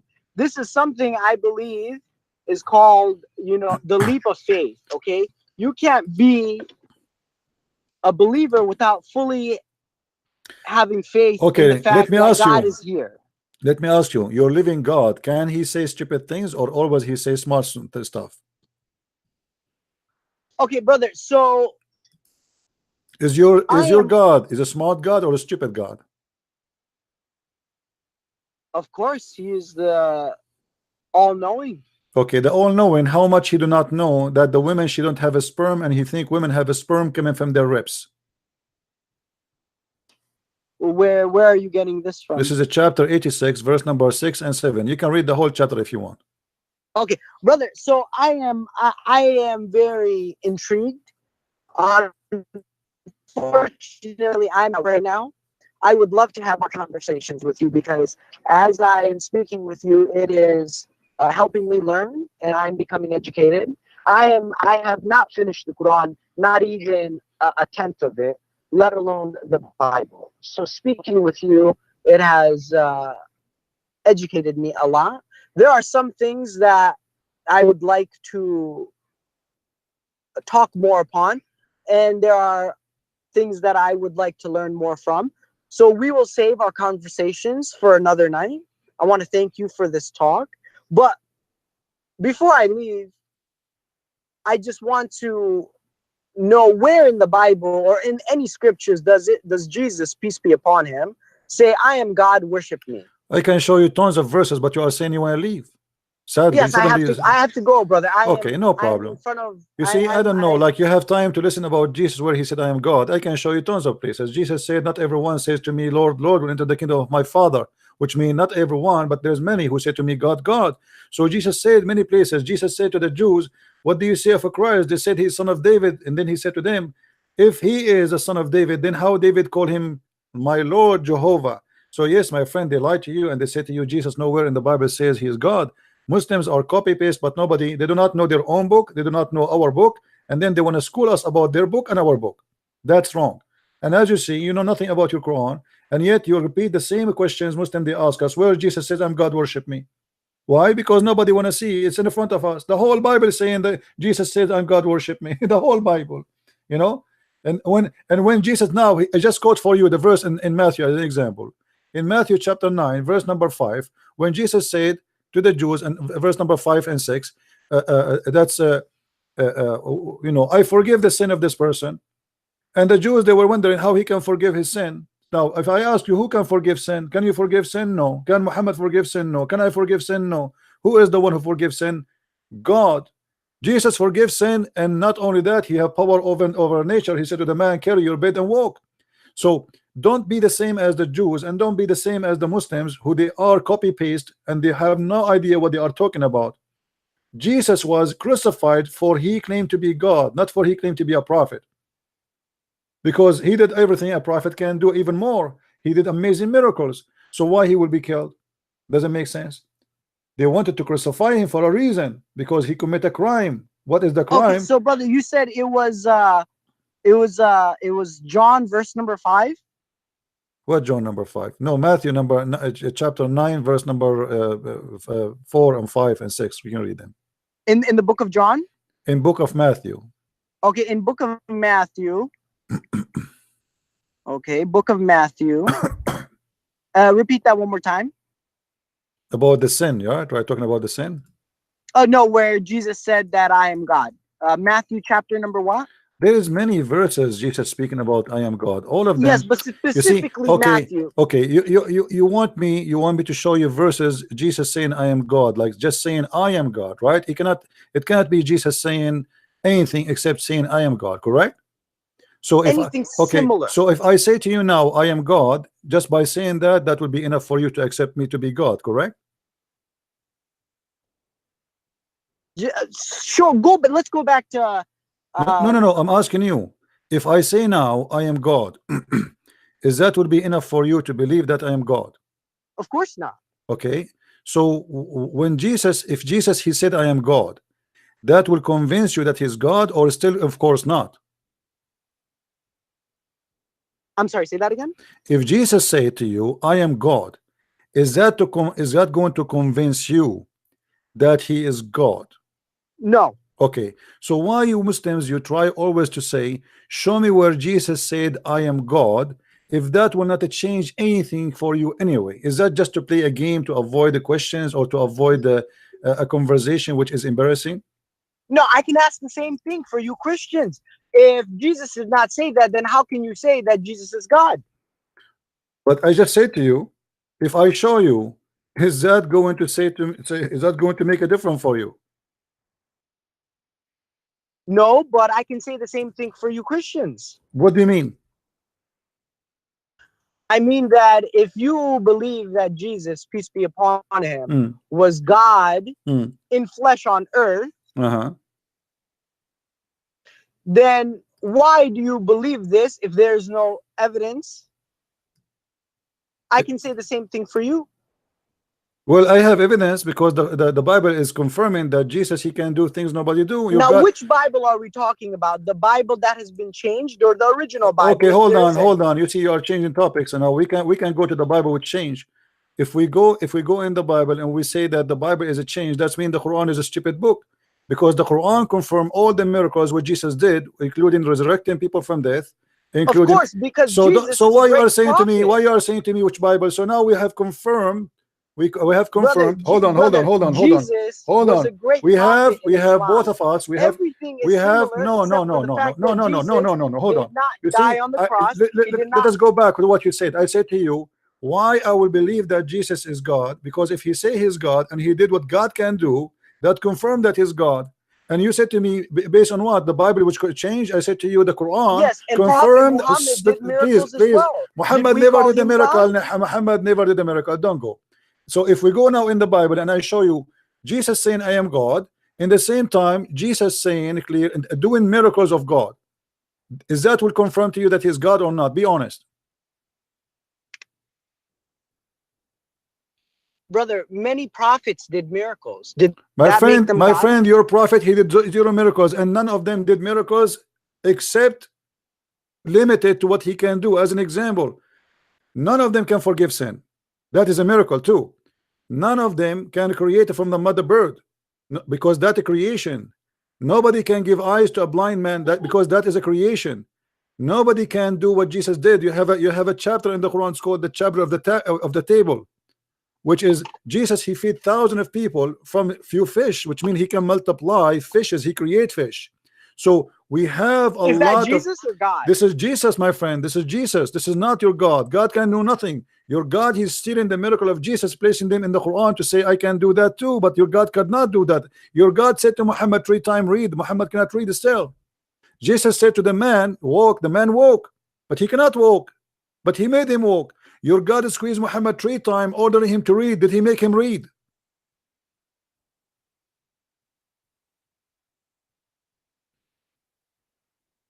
Are you there?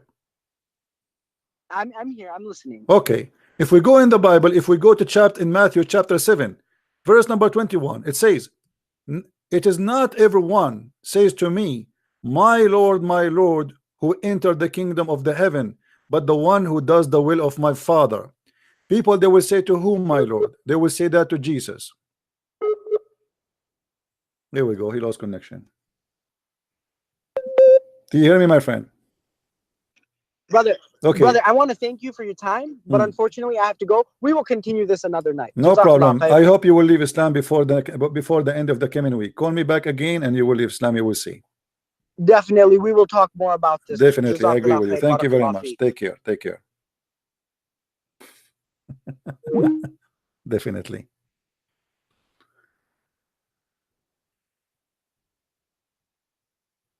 Muhammad, he have miracles. Like what? Having sex with a child, she is 7 years old. Muhammad have miracles since when? Even the Quran says we refrain from sending miracles. Copy paste nation. Where Muhammad have miracles? I can now say all the miracle Jesus did, given by my permission. Here we go. I stole the miracle of Jesus. You have a shushu God. Your God is a shish kebab. What God? What is your God? Prove to me that your God is alive. Prove to me for a second that your God, he can do something. Here we go. The cockroach is attacking the Kaaba, and your God, he is playing with his boogers in his nose. Nobody can kill God. This is what they say to you. But don't you see that God, nobody can kill him? True. And this is why Jesus is alive. This is true. Nobody can kill God. You cannot win with God. You will lose. So they killed the flesh of Jesus, but they cannot kill the God. God always is a living God. This is why it's called resurrection, my friend.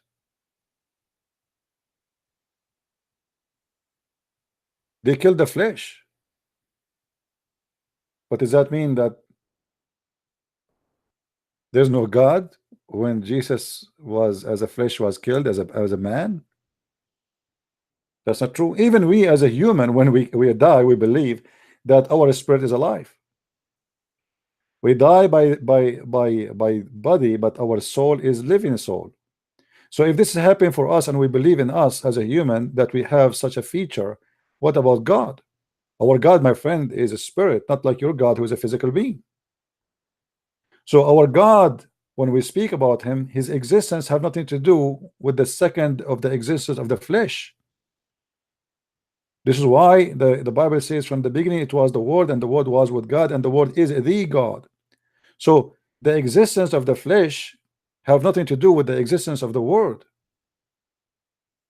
The Word took humbly the visible image of God as a man, which means God is invisible and God appeared to us as a visible image of man, which is presenting an invisible God which we cannot see, for he is glorious. So he humbled himself and he come to us as a man. But does not mean that, like, somebody might say to you, well, okay, Jesus was born from Mary. Does that mean the Trinity before that day wasn't exist? That's a lie. The Trinity have nothing to do with the birth of Jesus at that day. This is why Jesus says, before Abraham I am. I am the beginning, I am the end. So his existence in the flesh have nothing to do with his existence as a Christ.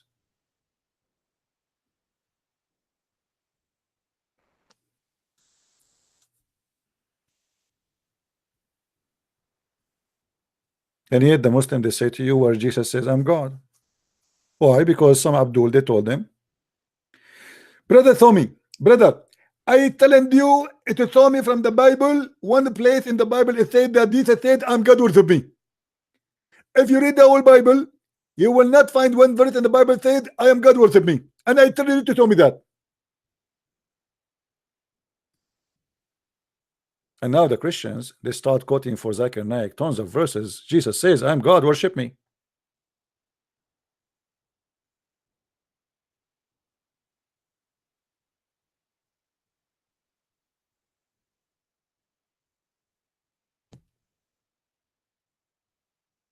Isn't it amazing?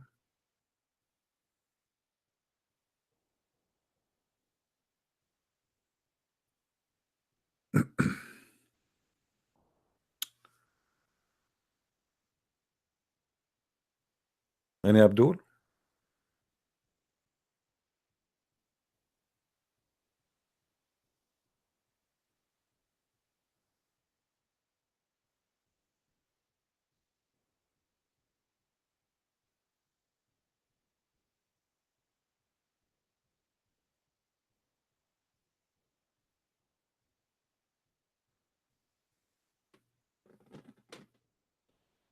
If you mention to me a name was exist, let us say 1,000 years ago, 2,000 years ago, 5,000 years ago. Imagine I say to you before Abraham I am, or before Adam I am. Then you will say I'm crazy. There's one of two solutions. Either he is saying that this is really true. And by the way, when Jesus said before Abraham I am is how God he's saying it to Moses. You see, the Muslims are naive. They don't understand that each time Jesus says I am, he is saying that he is God, because I am is what he God said when he spoke to Moses. Moses asked God, what I will tell my people, what's your name?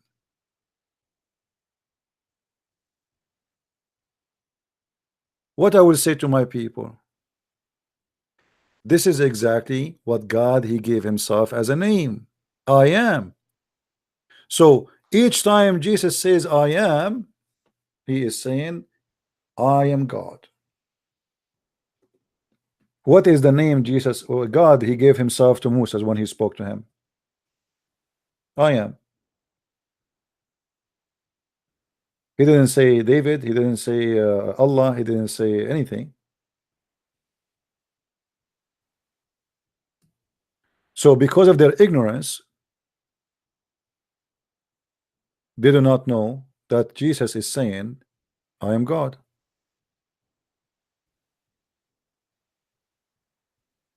When Jesus says I am the truth, if we ask the Muslims who is the truth, they will say Allah. Allah, obviously Allah trying to steal the name of Jesus. When Jesus said I am the truth, he just said I'm God. I am is how God in the Bible present himself in the Old Testament and New Testament,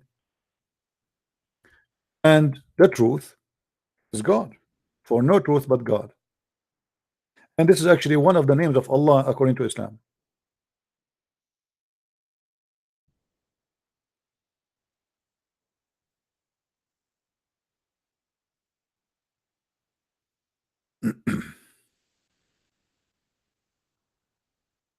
Any Abdul?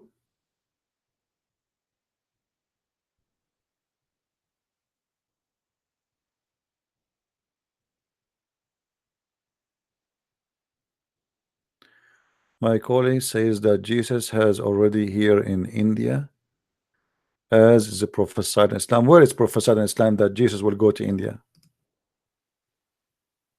Ask your colleague. Does it say that Jesus will eat curry too? Is he Ahmadiyya?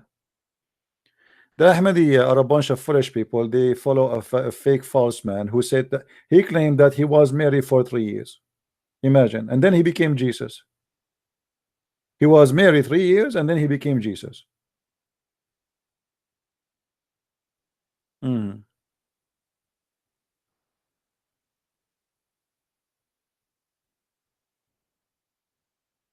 True story.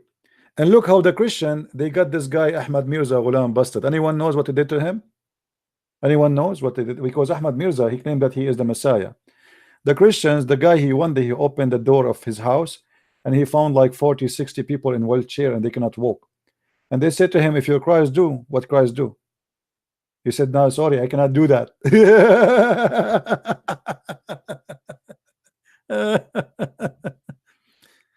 I am Christ, but I cannot do what Christ do. Do you see how much he is of a Christ?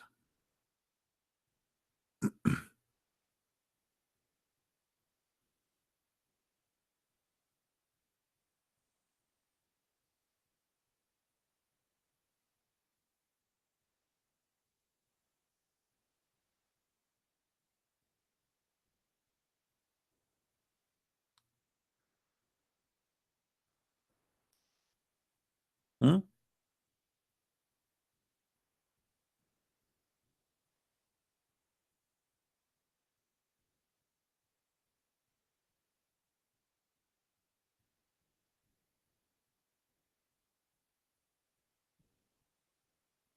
Anyone?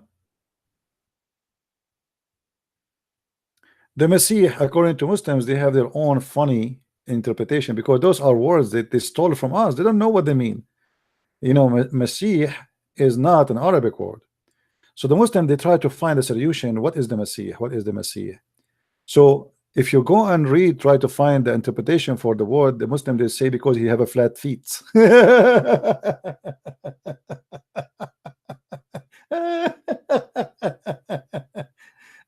I mean, what a silly, stupid like cult. The Messiah is a name for somebody have a flat feet. So why you don't call yourself? Why if somebody want to call himself the Messiah, you kill him? You will not find one person in Islamic countries dare to call himself the Messiah, because if you do so, they will kill him. You know that? You find Isa, you find Muhammad, you find Ibrahim, you find Moses, but you will not find somebody call himself Allah or kill himself calling himself Al-Masih. So if Al-Masih means somebody have a flat feet, why you want to kill him? Dr. Groin. Okay, what is the name in his what is name in Skype? Let him text me first.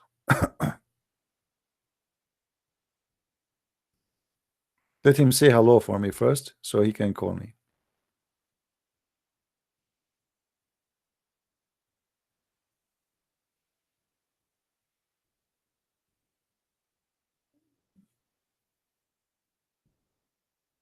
Islam is just a fake cult, and they try to come with all kind of explanation, which is the most funny stupid.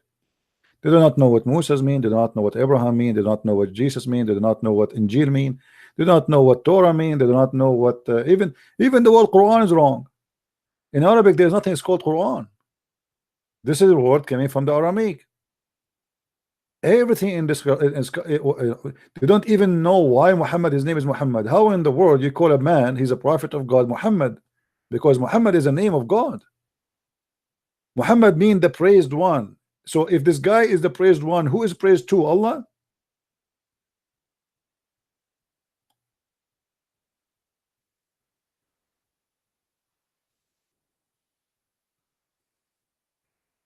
Mr. Green, if you wanna call me, just say to me hi and I will call you back. Send me hi, my friend.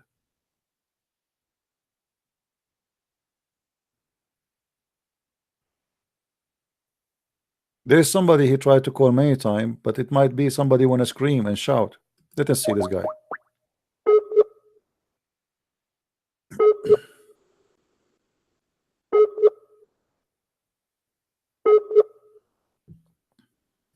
Okay. Say hi to me and call me. Oh, I will call you.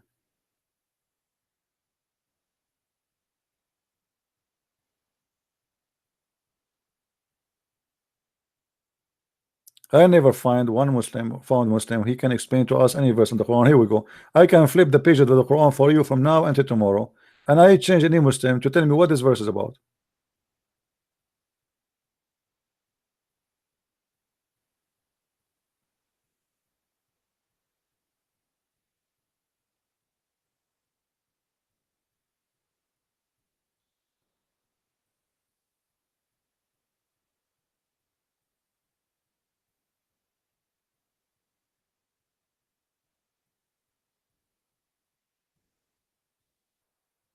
Any Muslim?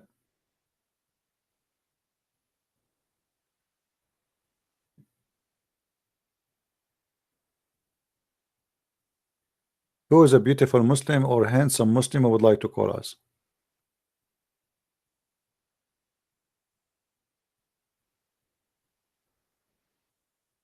Anyone?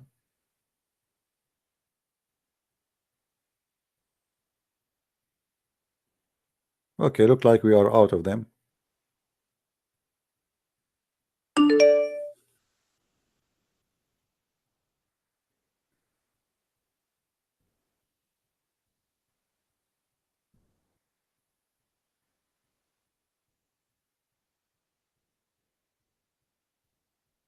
Any Abdul?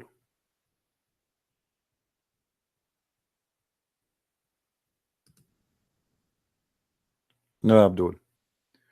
All right. Well, sharp your teeth, Abdul. The judgment day is coming soon, and soon you will notice if your penis will grow endless or is going to be burned, barbecued. Hmm? You know, one of the funny things about Muhammad, when the people they challenge him for a miracle, do you know what he said to them? He said to them, Allah told me to wait and wait with you. He wait with us. Unbelievable. Huh? وانتظروا إنا منتظرون. What the heck? People are asking you for a miracle so they can believe in you, and you say to them, and this is the case for all the prophets in Islam, supposedly, wait and we will wait for you. Wait and we will wait with you. Chapter 10 verse 20. They say, why his God don't send a miracle? Just one. I mean, come on, just one. Allah said to him, say to them, wait, I am waiting with you.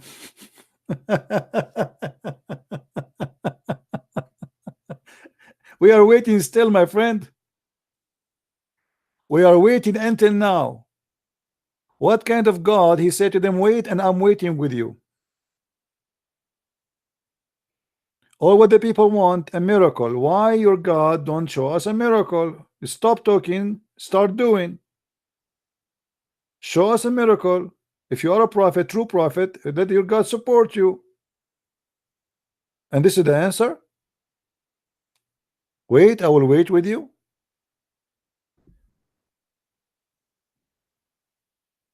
Okay, we are waiting.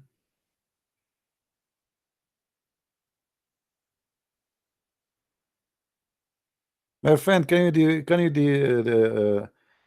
discuss about Rahaf? Who is this girl, woman Rahaf? And how you know she left Islam? I mean, the word start talking about the word is a word of hypocrisy, by the way. There's a Christians are captures everywhere in the world just because this girl she speak in the airport, and now some bunch of atheists they start supporting her. Suddenly she became a hero, and you guys, a Christian, you start saying she left Islam. Where she left Islam, and why the whole world is talking about her? Christians are getting killed and tortured and raped all over the Pakistan and Middle East and Africa and all over. And now this girl, she became the most important girl in the world. Just because Associated Press they make a report about her, and suddenly everybody have nothing to do in life except this girl Rahaf. The word of madness.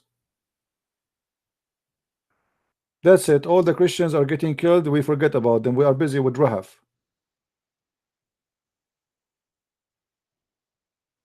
If she left Islam or not.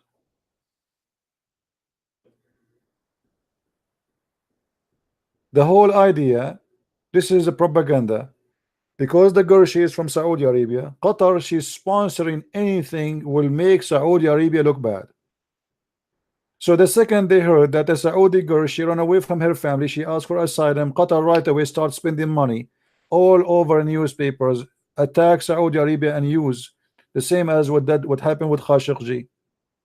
So now any Saudi, he will ask for asylum anywhere in the world. The whole media will sponsor because money is talking, my friend. Do you think they care for her because just because she's a human being? Since when they care for a human being?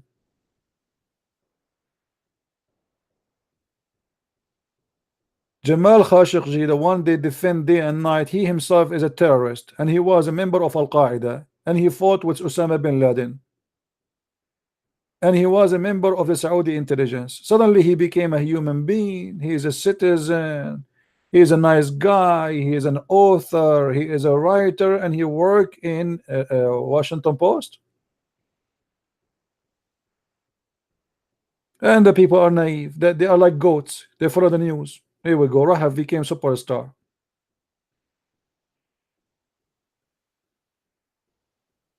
If this girl really, she is suffering from torture and problems, she will not be able to go to Thailand. Because families who they are really strict in their daughter, they will not allow their daughter to go to Thailand, my friend. How she was able to go there?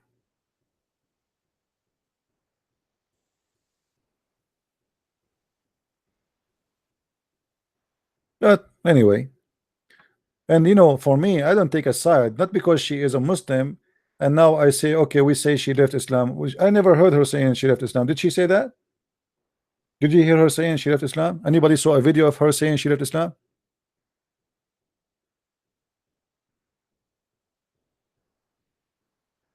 So what? If you have a daughter somewhere, don't you come to get her? Doesn't matter. She left from Kuwait. That's mean her family are not really strict. They allowed her to go to Kuwait. She said that she left Islam. Did she say she left Islam? I saw her video. I never saw her saying such a word. Can somebody send me a video of her saying she left Islam?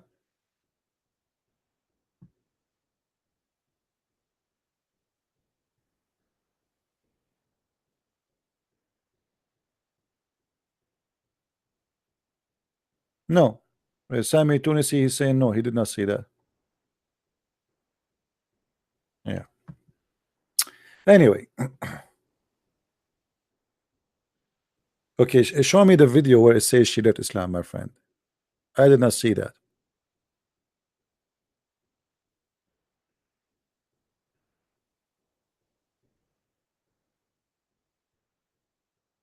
She converted back to Hinduism. Yeah, right. Okay.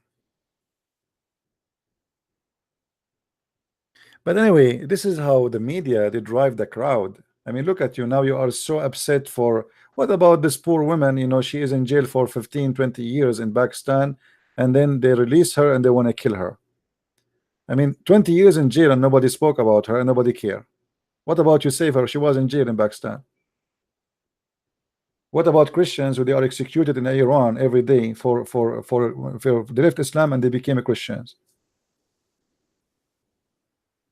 You know, when they want, they make you a superstar and they make you they are the only important case in the world. Jamal Khashoggi was killed. How many people get killed and tortured in everywhere in the Middle East? And not only that, the hypocrisy is the following. How many the CIA killed in the last 10 years as an example? So this is Saudi Arabia CIA, let us say. and they killed somebody he considered to be danger, and he's betraying them. Why we don't do the same about the CIA? Every day the CIA, they assassinate somebody somewhere. Anyone who have involved with terrorism, they kill him, even if he's an American citizen. Like Al-Wakili as an example. So if the American, they get their hand on Al-Wakili, they will, they killed him when they made him shish kebab. Actually, they did not cut him pieces only. They make him barbecue. They burn him alive.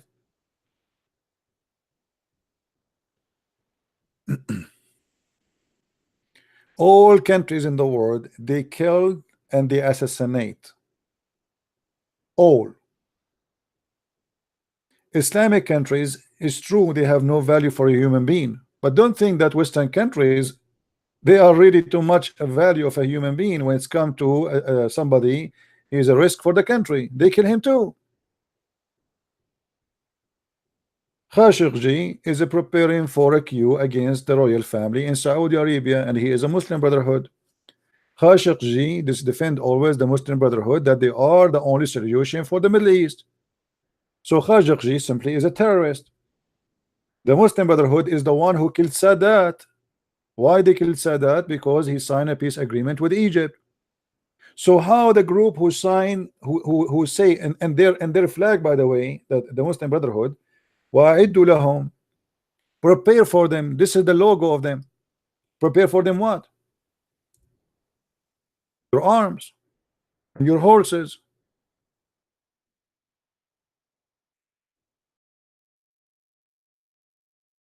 This is the verse the Muslim Brotherhood they choose as their logo. Make ready for them your arms, forces, and horses to install terror in the heart of the disbelievers. So Khashoggi and the Muslim Brotherhood, which Trump is defending them, because Trump is a closer friend to the Prince of Qatar. Obama is a closer friend to the Prince of Qatar. Look at the hypocrisy of the American. They want to fight Al-Qaeda in Afghanistan, but they sponsor Al-Qaeda in Qatar.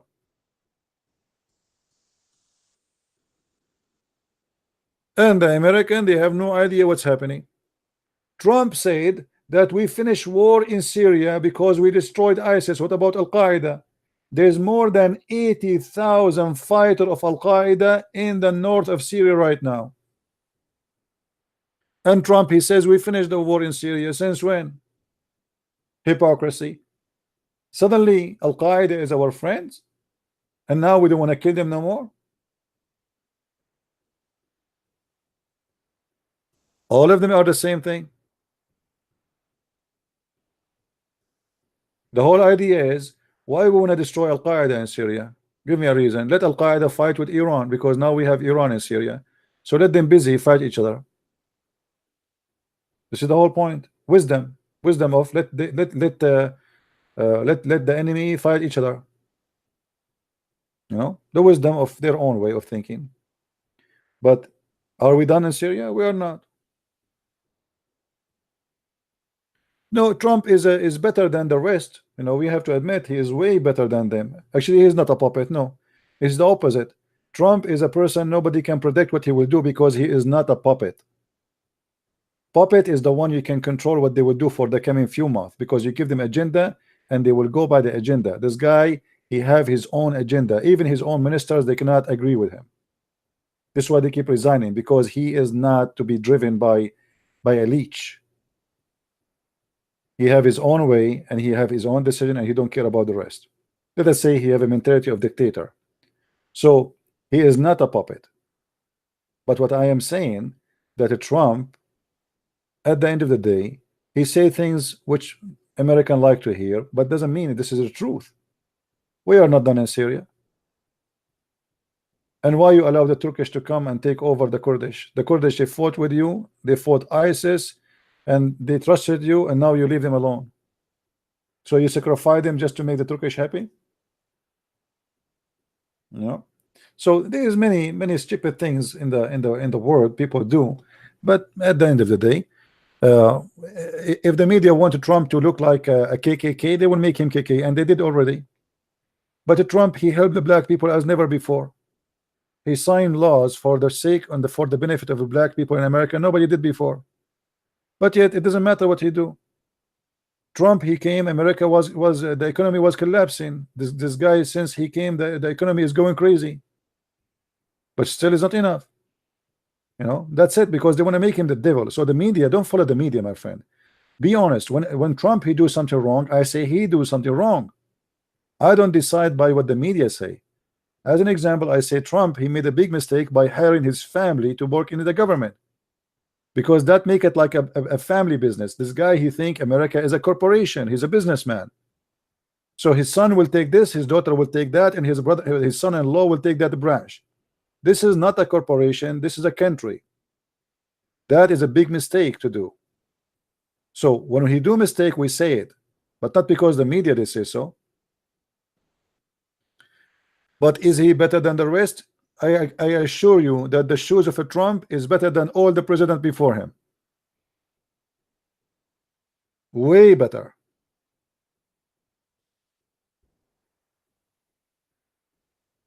So when I speak against him, doesn't mean he is bad. Imagine you are in a charge of a country like America. I mean, God himself could not make people happy. People are still complaining. Jesus, he came to us and still people complaining. So how will Trump, he will make a nation happy, especially half of the nation is liberal. Right? Yes, Trump is better than all of them. You have George Bush, the idiot. George Bush, he gave Iraq to the Shia.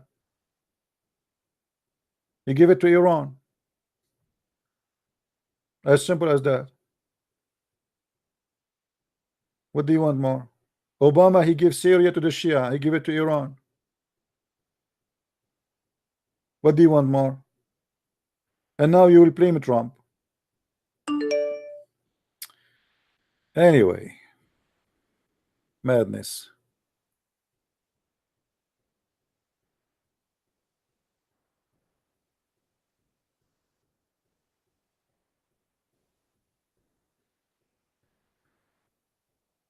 Can I call it, please? Bridges TV. Let us see this guy, what he want.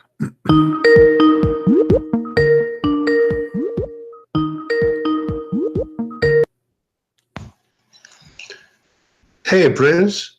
Yes, my friend. How are you? Hi, how are you doing? Thank you for taking my call. You're welcome.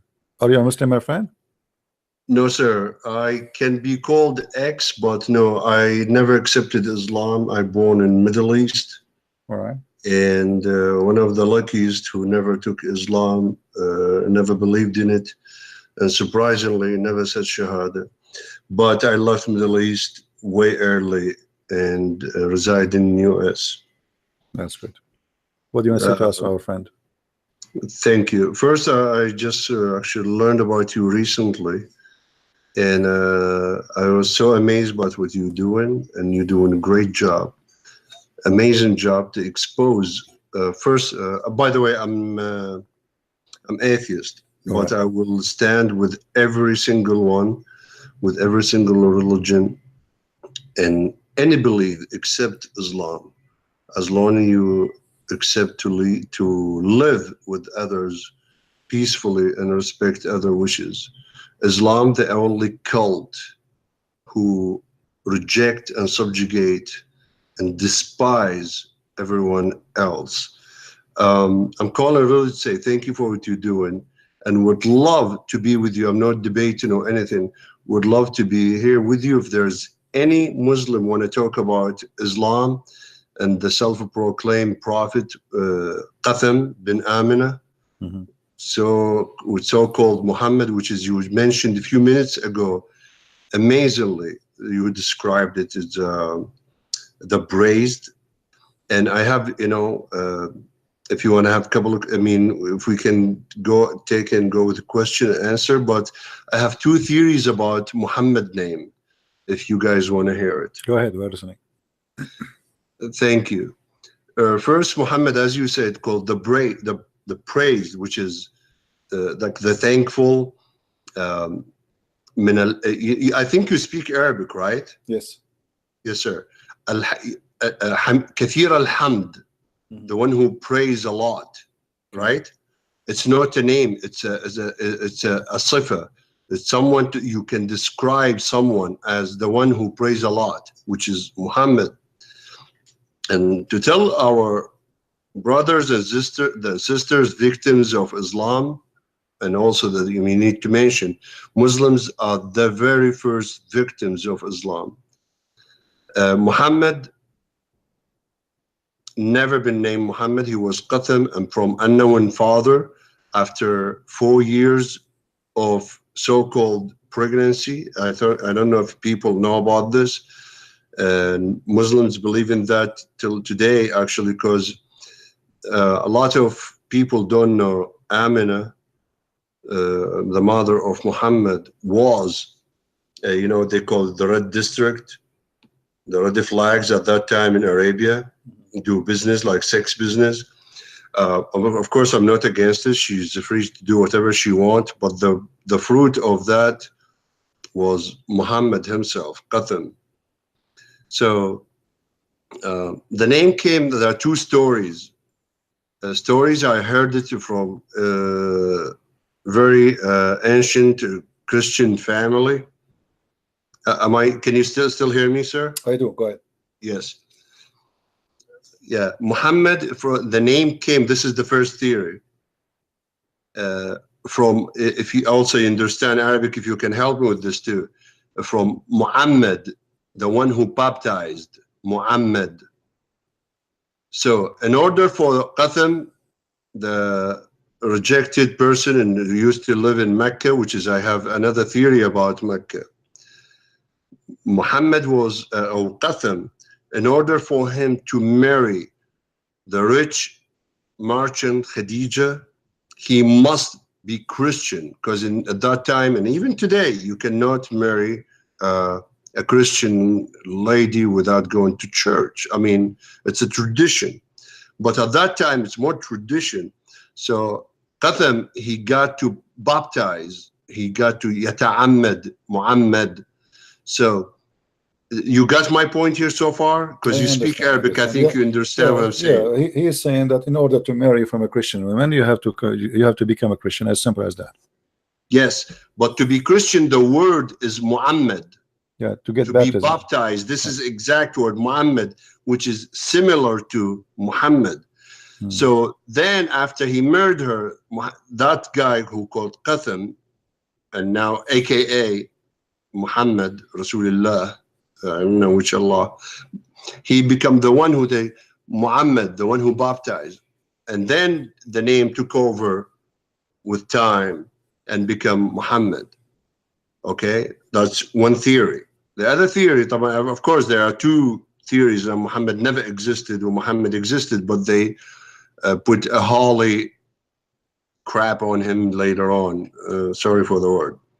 So the other one is Muhammad, which is Qatham bin Amina, that took the name after, and with the one we know by now, came from the 5th Umayyad Caliphate. Between, I forgot the exact years, I read that, I mean,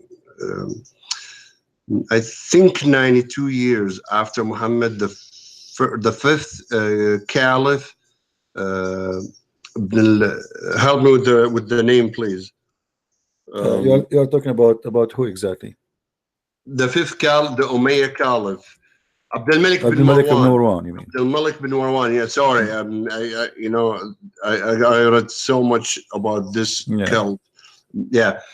And Muhammad was not for sure existed, but someone was there, a mafia and thug guy who literally, they used to loot, invade, and take the caravans and loot them. That's what Muhammad did in his exiles, Sa'alik, the reject, the murderers, the reject, the tribes who expelled. Muhammad got them and told them, like, this is what we can do. You be with me. Let's go invade, kill. Your reward is you kill the men, take women, slave, and whatever, it's yours. And it was very successful. Of course, I can go more details about this until become and like it's a business, successful business for thugs. And by sword, Muhammad got them, and that was Islam started. And the first one who canonized it literally, Abdul Malik bin Marwan. By the way, there is no single evidence, not Muhammad existed. I mean, historically, theologically, even with any logic now, with any science, no way there's Muhammad was existed. Neither the fourth right guy caliphate, the four, Abu Bakr, his friend and his father-in-law with the baby Aisha, and also we have a story about Aisha. The second one, Umar ibn al-Hattab, or not Khattab, and I think you understand the word, right? Yeah, but all of between this, Hattab and Khattab. all of this, you see, all of this is a theories. But for me, Yes. and I advise you actually, is not to waste your time in focusing in the person of Muhammad and what is the root of the name. Let us focus on the stupidity of this book, because at the end of the day, with you, yeah, definitely. at the end of the day, the Muslims, not many, they will agree with you about what you said about Muhammad, but they cannot deny what is in front of us on the screen. You know what I mean? So if we destroy what they have in their hand, which they agree upon, then there's nothing is impossible. Please excuse me to cut you off, because this is my first call. I just want to start with this because we just mentioned Muhammad and his caliphate, and you mentioned about the authenticity of their books. I want to ask here if you agree with me or not. I think I heard it from you a couple of days ago, and I knew this. I mean, I studied this back in the days. Muhammad said, Allah, the God of Islam, commanded earth not to eat their prophets. Yes. All right. So this is one. And the second one is in Yemen, a few years ago, I think decade or so ago, they found the oldest Islamic text, and books in the big, they call it the big Sana'a. Yes, Quran Sana'a. Yeah, I know. All right, Quran of Sana'a. Thank you. And after exactly they found it and they read it, they hid it immediately. Everything got hid, and no one ever seen it. So my question here to Muslims. And we know how Muslim behaves when they find any the Quran truth. of Sana'a is not hidden; it is exists because the it is existed, but it's been hidden from scientists. They cannot no more because the scientists, they already take copies, and because what happened, they brought a German scientist to study. Oh yeah, I know that. Thank you. Yes, and already he got everything there, so they cannot hide it no more. I mean, so. My question about this, we just both agree they hide it, right? They hid it. I know. So my question to Muslims: why did a Muslim government, hide strong or weak evidence about Islam? And the next question: why is Saudi Arabia buried or covered every single evidence that Muhammad was existed? Never. They don't allow any foreign scientist inspection or anything to get into that land. And we said about Allah ordered the planet not to eat their prophets. If I'm a Muslim and devoted Muslim and believe in Allah, I want to see my prophet if he's still the same as the same body and physique, not just. You said something very funny, I think a couple of days ago, about because he ate and died, but he got killed. He didn't die. Then a couple, they left him. Then no one cares about him when he died. Literally, they were fighting about who's going to take over that thug's military. So why they don't ask about seeing their prophet who started literally his body was farting for 3 days after he decayed. That's my point here. If you have anything or anyone want to Yeah, have anything. because he told them that the body of the prophets, the earth will not consume it, and they believe him. And maybe they were hoping at the same time because he said that the earth will not consume anyway. So what the point of burying him? Yeah, no, because they saw the fact he smells, his body start decaying, and they thought he would be like Jesus.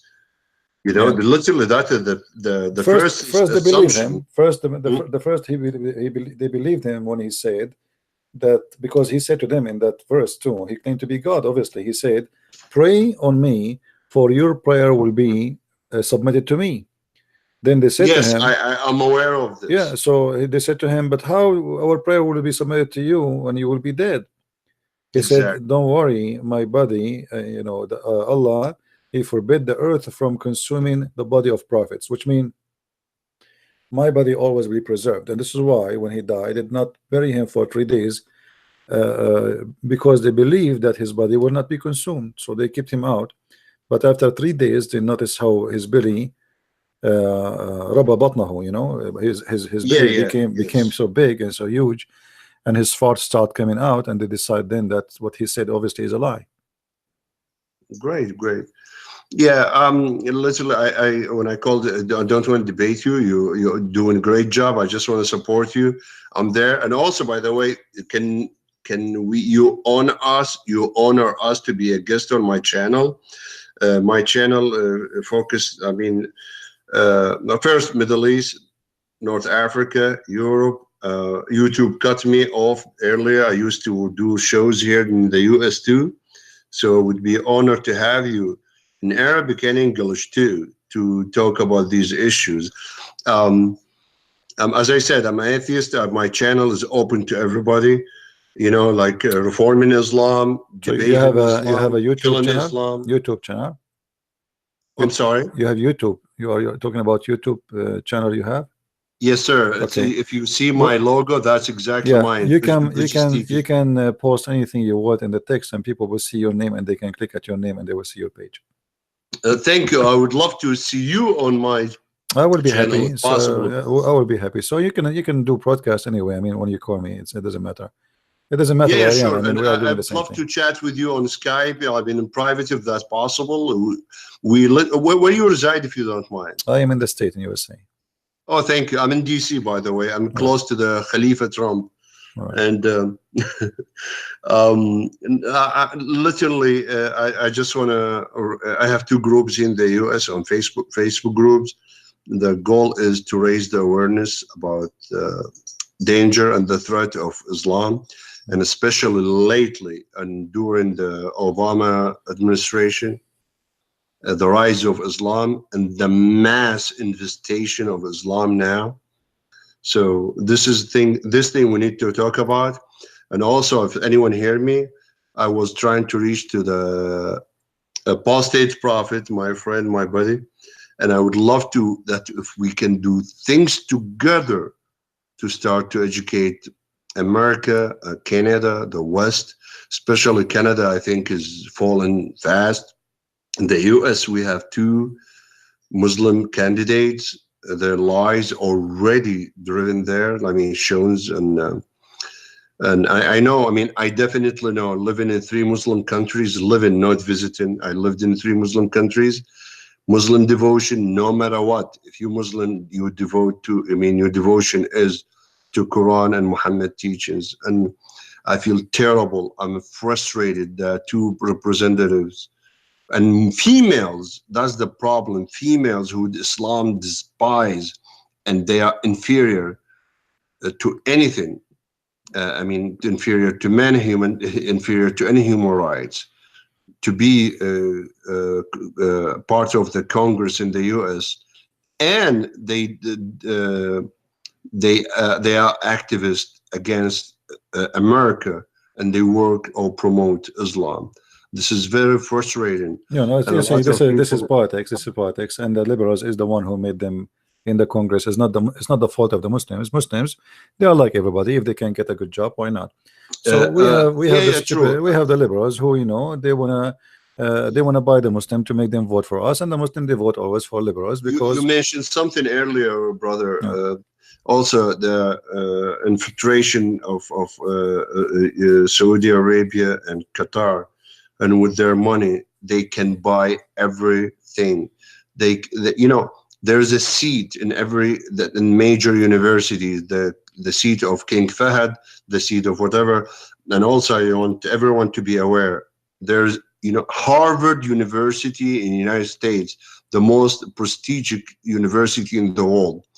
It's Sharia compliance, pool for Muslims only.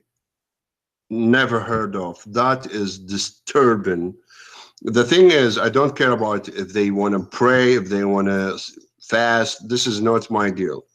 My deal is when they do something in public and they want to impose it on anyone else.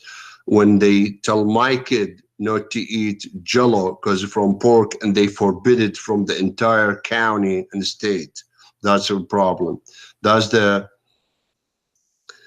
message they send in here. And unfortunately, the Islamic lobby in the US getting so strong and need to stop. The rise of feminism, that just like Linda Sarsour said, a liberation of women started in the 7th century by a prophet called Muhammad. Liberation of women.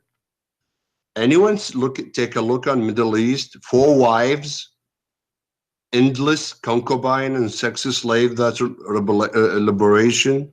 There are so many things I can talk about, but I'm just, this is what coming to my mind now. Thank you for taking my call. You're If you welcome, have my anything friend. you want to say, You're welcome. or you want me to stay, or you want me to leave, let me know, Well, please. we will see if we can take more calls, but we appreciate your call and thank you for sharing your thought with us. And you know, feel free to call me when you like. Thank you, Thank you, appreciate my it. friend. Thank you. Take care. Take care. Thank you all. You know, I don't want to blame the Muslims if they can make a school do Sharia compliance. It's, I mean, and why the student allow that to happen? I mean, why the student don't go against the school? I mean, you know, if I'm a Muslim and if I can make all of America do that, I will not hesitate. Well, good for them. I don't really care. What we care for, that it doesn't matter how much money they spend trying to promote Islam. Islam is dead. Go and make a special place for Muslims to pray in every school, in every university. But let us see how many Muslims will stay Muslims after they learn the truth about Islam. That's what they are worried about, and it's not, you know, the rest is really is not important. Here we go. All the Middle East is a Muslim country supposedly, but there's no Muslims in the Islamic countries. You go to Morocco, there's no Muslims in Morocco. Where is the Muslims there? Prostitution, drugs, kidnapping, rape. I mean, for sure, there's good people, there's bad people, but I mean, what is Sharia law? Why in Islamic countries nobody want to do Sharia law if they are Muslims? Nobody wants Sharia law in Tunisia, in Morocco, in Algeria, in Libya, in Egypt, and even in with the organization of Yasser Arafat. In Syria, in Iraq, and I mean, when we say Islam is not a washroom and a place to pray. That's not Islam. I don't care if they have a washroom everywhere, because this is not Islam. Islam is killing somebody for saying something against Islam. Islam is stoning people to death, cutting hands, cutting arms, cutting feet, crucifixion. The rest is just garbage. That's not Islam. Any country does not practice Sharia law is not Islamic, even according to Muslims. So when they speak about Islam is spreading, Islam is not spreading anywhere. Islam is shrinking, because if you cannot practice Islam in Islamic countries, so where you can practice Islam? By building a bathroom in the airport? Good luck with that. Do you understand, guys, my logic? Do you understand what I'm saying? Islam is dead. What is Islam? In the Middle East, Saudi Arabia, as an example, in the month of Ramadan, it's empty. The whole country, either in Egypt or in Thailand or in the Philippines or in Vietnam, 6 tourists. So if people don't want Ramadan and they celebrate Ramadan drinking whiskey abroad the country, that means there's no Islam. Islam is not a law and a country and people say we are Muslims. Islam is people, they like the religion and they believe in it. If there's nobody believe, that means all of them, they are hypocrite by names. They live in the condition where they cannot dare to say, well, I don't drink whiskey, I don't care for fasting. This is why if you go in you know, in the month of Ramadan to Europe or anywhere, you will find that flooded by Muslims coming from the rich countries like Saudi Arabia or Qatar or Emirat or Bahrain. So what they do, they cannot eat and they cannot drink in the front of each other because they are a nation of hypocrites. So what they do, they go abroad. You know what I mean?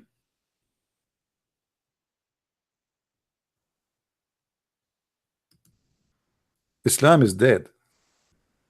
I'm actually even not even worried about this cult. I am worried about liberals and Christians who promote Islam.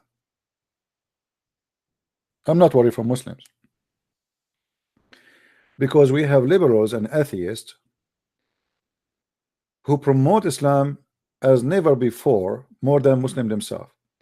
This is why you see this woman Linda Sarsour, she is with them, but she's supposed to be against them because Islam is against abortion, supposedly. Islam is against gays and lesbian. So how she can stand with Islam when Islam oppresses all those women and oppress the women itself, even if she is not a gay or lesbian? But they use them. So if you want to be worry from the liberals and the foolish Christians who promote Islam without knowing. As an example, you will go to a church, you will see a priest saying Muhammad is Abrahamic. Now all the Christians in this church, they believe this idiot and they believe that Muhammad was Abrahamic. The second you say Abrahamic, it's mean he is Abrahamic, as simple as that. I mean, that's it. It's not a pagan religion, and they refuse to say that Muhammad is a bad person. So who is more dangerous, a Muslim who says Islam is good or a priest who says Islam is good? The priest. A Muslim is very normal for him to say Islam is the best. He's a Muslim, right? So for us, we have a duty to share awareness between everybody, atheist and non-atheist, Muslims and Christians. And the most important is not to speak with the tone of hate. We don't hate the Muslims. We don't want to hate anyone. Islam is dangerous. Muslims are people like us. They want to live, they want to eat, they want to drink, they want to have fun, they want to be like everybody. But Islam is the problem. So we don't want to make what we do against Muslims. We are against the cult of Islam, which is bring oppression, and it's a mafia gang system. Either you accept Muhammad or we kill you. Either you accept Islam or you are dead, or you have to pay jizya. If you are a gay, we will throw you from the top of the building. If you are a lesbian, we will jail you inside your house. So Islam as a system is scary and disgusting, and if you are a person who don't want such a thing to be part of your life, then you have to stand against it. And this is what we need to do to tell everybody, including the atheist and those who call themselves liberals, that Islam is totally the opposite of what they claim to be. That you know, like the second you speak about Islam, the liberals, they accuse you are teaching hate. But if you talk against Christianity, you are not teaching hate. The second you say Islam is bad, you say you are racist. But Islam is not a race. We are not talking about white and black, and you know, this is not about race. Same as a Christianity is not a race. There's Asian Muslim, there's black Muslims, there's white Muslims. So what race? So they try always, and this is the problem, the liberals, they try always to defend Islam by their stupidity, not by using any kind of logic. Like if the liberals can prove us wrong, then I would say they are right. We show them from the Quran says beat women. Then they say to you, Islam is a good religion. How the Quran says beat women, beat your wife, and then you say Islam is a good religion?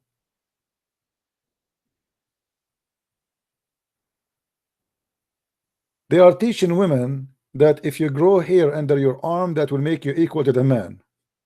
So we are talking about people, they have, I don't know, I mean, weird. What a growing hair, if you gray hair under your arm will make you equal to the man? Okay, gray hair, grow a mustache too. Why only the hair under the arm?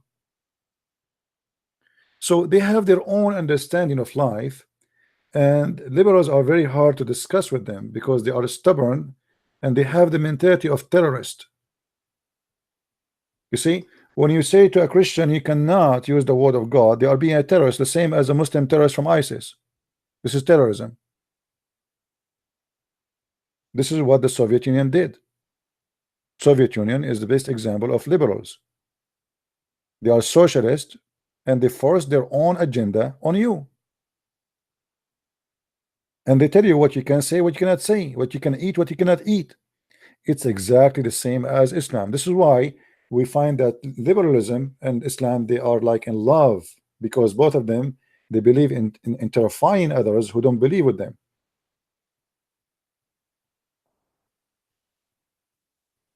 If you have a cross, they get offended. Who? The Muslims and liberals. But the liberals don't get offended by a Muslim praying in the street. If you are a Christian wearing a cross, the liberals get offended. But a Muslim having a room for washing and for praying in the middle of the school, no problem. And the reason they do that, they believe that Muslims are minority and they are not a threat for them. So what they do, they use you know, let us say they use each other like a friend would benefit. So the liberals, they need the Muslims need the liberals. So okay, both of us, we can conquer the Christians and we can destroy Christianity. So both of them, they share one thing: Christianity is bad, we need to demolish it. And because we share one enemy, so we are friends. The enemy of my enemy is my friend, right? So but sooner or later the liberals, they will see that Islam is not only their enemy, is the biggest enemy ever. When the Muslims became a percentage in USA or percentage in Europe, then the liberals, they will start crying, asking Christians for help. You know what I mean? Now they don't see them as a threat, but wait until the Muslims, they say, we want Sharia law. We don't want you to eat pork. We forbid pork, we forbid wine, we forbid etc. Then the liberals, they will start crying and says, oh, we wish the old days will come. For me, all of this will not make any difference. And actually, I don't mind if European countries controlled by Sharia law, because I believe that Europeans need to be punished for leaving God, and the best way to punish them is to have Islam on them. Let them be punished for closing churches, for fighting Christianity, for taking the side of the wrong, for defending Islam. Somebody have to pay for all those things done through centuries. Teaching children there is no God. Teaching children that Darwin is right, and Darwin, by the way, is nothing but a racist scam. Darwin himself, he put a black man inside a cage just to prove that the monkey is a black man. How dare you to accept Darwin to be a scientist? So for centuries they are fighting Christianity, and if something wrong happened to them, that is a price to pay. For sure, some of you will say, "Well, we are European and we are Christians." My friend, discrimination of Christians will make us better Christians. We will not lose. Still, we are winners. But sometime there is no solution except, like it's saying, if I have a hot fever, then I will recover from my sickness. I don't know if you heard that before. Like they make somebody cover with many blanket until it is burning, and that's supposedly what releasing from the sickness. So sometime burning the steel is the best way, burning the iron is the best way to make steel. If that will make fix Europe, fix it. But still I am not worried from Muslims, and I'm not really concerned about Islam will be successful. The only concern is the stupidity of the liberals and the stupidity of some Christians who defend Islam. Those are more dangerous. And let me make it simple. Let us say if the whole world became Muslims and nobody became a Christian but me, I'm still victorious. Because, you know, for me as a Christian, it's about life after, not only winning here and there. I won myself and I lost the world. That's what the Bible said. So we as a Christians, we should fight within ourselves the ignorance and the ignorant and the deceivers in our churches who teach Islam is a good religion. If you cannot do that, you are wasting your time. You send your son or your daughter to the church to learn about Jesus and they come back learning about Muhammad.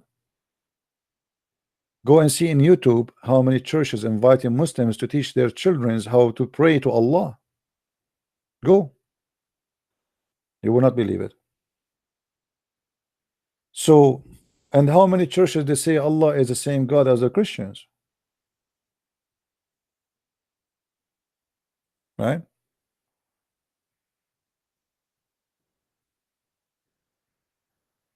Those are more dangerous. However, I believe Islam is collapsing, and Islam already actually collapsed. The money of Saudi Arabia will not make Islam establish, will make, let us say, a political Islam establish. That is different from Islam. There's, you see, the idea of investing a lot of money in the West is just to make, there's a competition between Muslim countries about who can control the media for the benefit of the royal family who control the country of Qatar or Saudi Arabia or Emirat, but nothing really working for the benefit of Islam. And I will give you a lot of examples. The Muslims, they give a lot of scholarship for people to learn about Islam and to convert to Islam and learn Arabic, as an example. Many of them, they go and learn Arabic and they convert to Islam and then they fight Islam. And the best example we can quote is Don't Convert to Islam. You can go to his channel in YouTube. This guy, he spent 16 years of his life as a Muslim. The Muslim, they taught him Arabic, they took him to many conferences, and they use him for their propaganda. Overnight, the guy, he switched upside down and he decided to fight Islam. Why? Because now he speaks Arabic very well. And now he learned Islam is nothing but a scam. So always, the Muslim, they try their best. They invest a lot of money trying to make you believe Islam is a growing and Islam is great. But even if you convert, sooner or later you will find Islam is nothing but a scam. And then what will happen is upside down. They invested money on you to make you fight for them. Later they will find that you are fighting against them. So, you know, I'm not really worried about any of those things. And as you see in the last month, how many Muslims we have left Islam here is just, you know, we are just doing video, YouTube. I mean, we don't have a TV station. We are not CNN. Yet we have tons of people left Islam. So what if we have very, you know, large audience? What if all of you copy my videos and share them everywhere? Copy debates and let everybody laugh at Islam. Islam is collapsing. It's just a matter of time. You know, I predict that the Middle East in 50 years from now will be Islam free. Maybe it's hard to believe, but I believe it's happening already. You see, if you go right now, if you check all the cities where ISIS was controlling, go and see. They are not only out of Islam, they are sick of Islam. The best way to make Muslims see what Islam is about is to bring Islam to them. When the Muslim Brotherhood, they won the election in Egypt, I was in a radio show with the brother Osama Dakdok. Osama was so upset. He said the Muslim Brotherhood, they won the election and now they will discriminate the Christian. I said to him, this is the best thing happen. He said, how? He said, you will just wait a year or two maximum. The Muslim themselves, they will hate Islam. He said, how is that will happen? I said, because now Islam is a government. You see, Islam can school you, can lecture you about good and bad as long they are not government. Because they can blame you for being secular for all the wrong. But then after they became government, they cannot blame anyone except themselves. That's Islam. They are Islamic, party. So after they take over, everybody noticed that Islamic parties is no better than secular. They are worst, a lot worse. So 30 million Egyptian went in the street against Islamic party like Muslim Brotherhood, and they changed the regime overnight. When the Muslims won the election in Algeria, the Algerian themselves, they went in revolution against they won the election literally because nobody wanted to vote, and the Muslim, they were very well organized, so they did win election because the secular, they thought to themselves, they will never win. It's like thinking about the same as the story of the rabbit and the turtle. So the rabbit, he was proud of himself, he's fast, and it's a turtle. So they said to himself, the turtle will never win. I will run in the last second. So what happened? The turtle won, and then the Algerian decided to go against the Islamic party who won the election literally, and then more than 1 million Algerian was killed since the election because of that. So you ask yourself, the Algerian who paid a million victim of a war against Islamists, then why the Muslims are rejecting Islam? Why the Muslims are big deal against Islam if Islam is good? The president of Algeria is a Muslim. The ministers, the police, the army are Muslims supposedly. So why the Muslims don't want Sharia law? Because they are Muslims by name. You know what I mean? Same as what happened in Tunisia. Like we have a brother here, his name is Sami, he's from Tunisia. You can ask him. In Tunisia now they're having a law where the woman, she will inherit equal to the man, which is against Islam totally. And they have a law where the woman she can marry even non-Muslims, which is against Islam totally. So Tunisia went into Islam, Islamic party won the election, and then suddenly Tunisia flipped upside down against Islam. So I don't see Islam in Islamic countries. This is why I'm not worried about Islam in non-Islamic countries. If they cannot have Islam in their countries, how they can have it in our country? Right?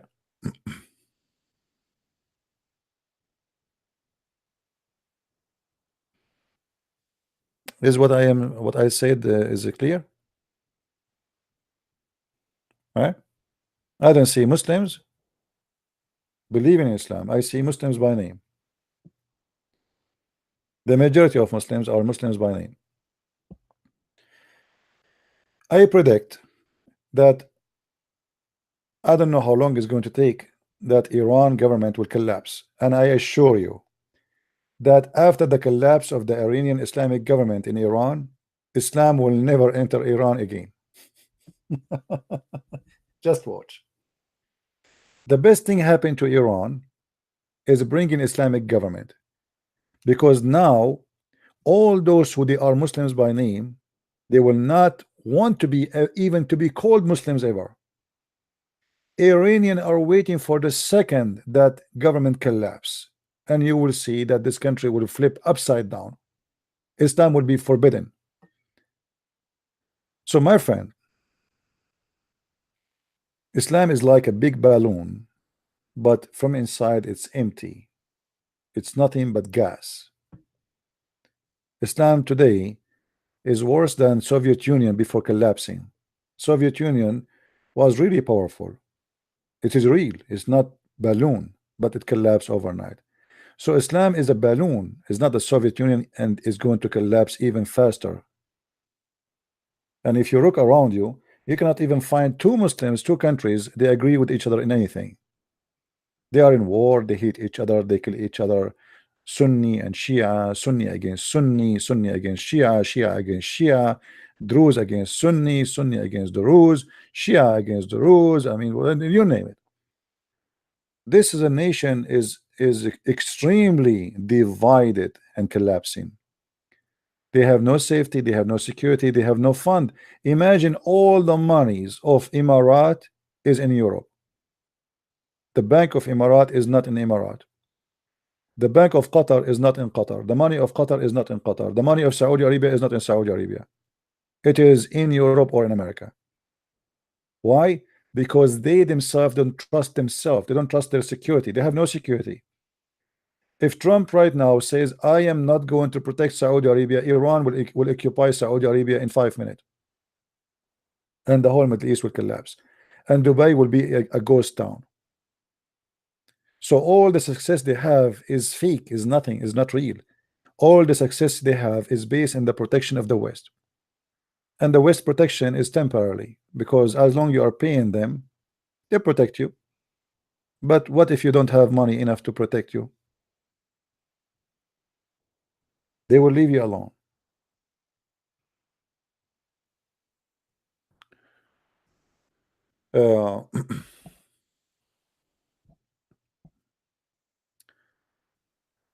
So anyway, I see that Islam is not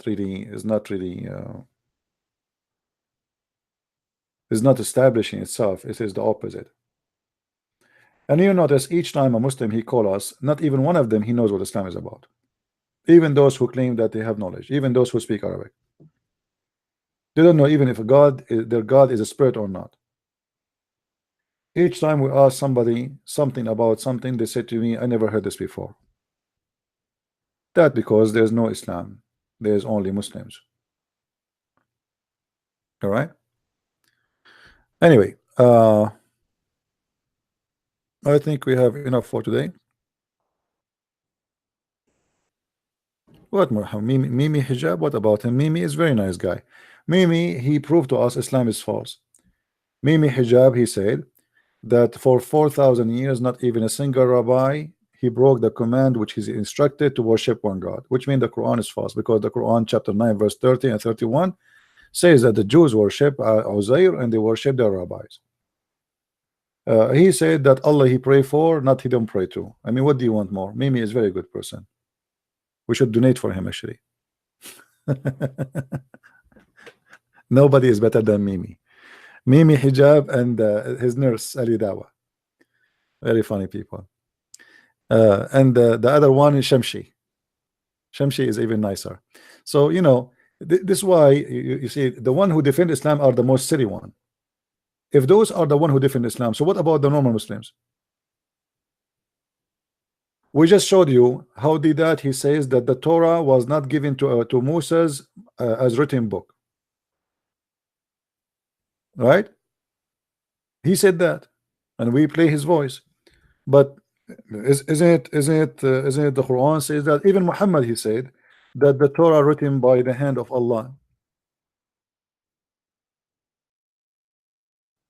Do you see it?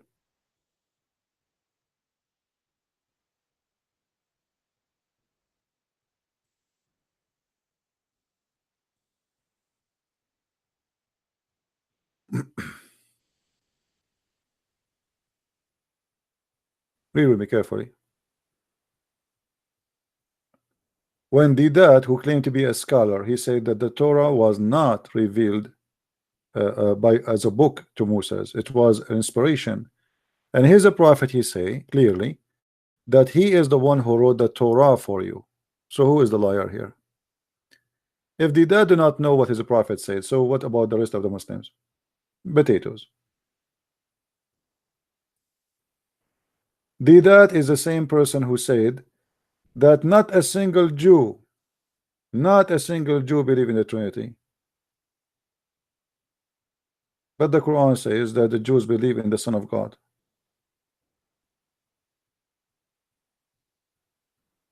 And this is in the Quran. And Mimi, he was copying Deedat, by the way. That's why he made the same stupid mistake.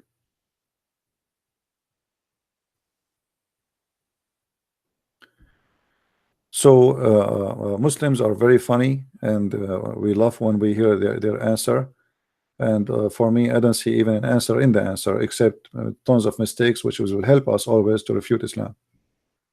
The guy today we debated from Nigeria. This guy is a big shot in Nigeria. He turned to be a potato. In the first 10 minutes from the debate, he's gone. His history. We did not even have a debate. You do not know anything about his religion. But in Nigeria, he's a big shot because he is, poor, naive Nigerian who do not know Arabic.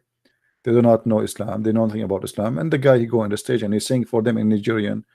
Allahumma salli ala Muhammad. And I watched one of his videos. I was dying from laughing. It's like a comedy show. No. They take advantage, especially in a society which is not educated. The more uneducated you are, the more they take advantage of you. And this is why you see the Muslims, they approach people who they are European different from people who they are in Africa, depending on how much education you have or how much wealth you have, or depend who are you. When Muslim, they speak a black American, African American, they speak about slavery and what the white man did to them. But when they speak to the white man, they never mention the slavery because they don't want to make him feel like they are speaking against him. So to the black, they speak about slavery. To the white, they don't speak about slavery. Yet Muhammad himself is a buyer and seller of slaves. So when they approach everyone, depend who you are, they try to deceive you. When they come to Christian Prince, they knew they are talking to Christian Prince. So the game will be different. Show me. It is daif. I don't accept it. I don't believe in the hadith. Okay, go to this interpretation. We go there. Oh, okay, this one is not okay. They go to the interpretation, so they jump like monkeys. So it depends. They are talking to who. If you are a person who knows nothing, it's very easy to play with you. If you are a person who knows a lot, still they are going to do their best to play with you. If you are a black, they speak about slavery, but they will lie to you. They say to you, do you know that the first person who called Allahu Akbar for a prayer is a black man? His name is Bilal. The poor Bilal, he was dying for his slavery, his freedom. He was calling for the prayer because he was a slave, not because he was free. Can you tell us even why Muhammad he owned them? You keep saying to the Muslim, to the African, Bilal, Bilal, Bilal. But who is Bilal? Bilal is a slave of Muhammad. They thank you very much.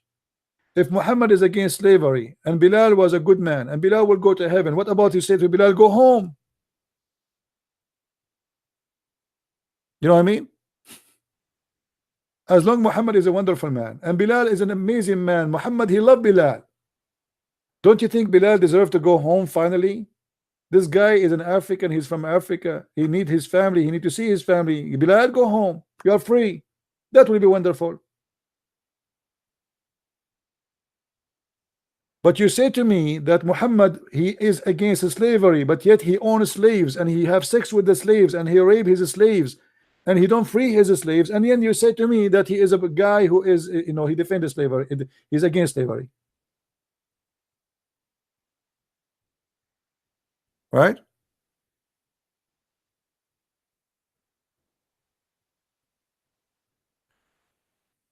There is no ties between Saudi Arabia and Israel. There's a friend with benefit. There's no ties. The Muslim will never have tied with Israel, but they have. It's like having sex with a girlfriend. You don't want to marry her, she don't want to marry you, but they want to have fun. So the Saudi now, they need the Israeli protection. They are weak. They can't trust Trump. He will protect them. They have a big enemy. It's called Iran. And if a war happened, who's going to help them? The Jews. So the enemy of my enemy is my friend. Very simple method. But they are not really friends, and they will never be friends. Right?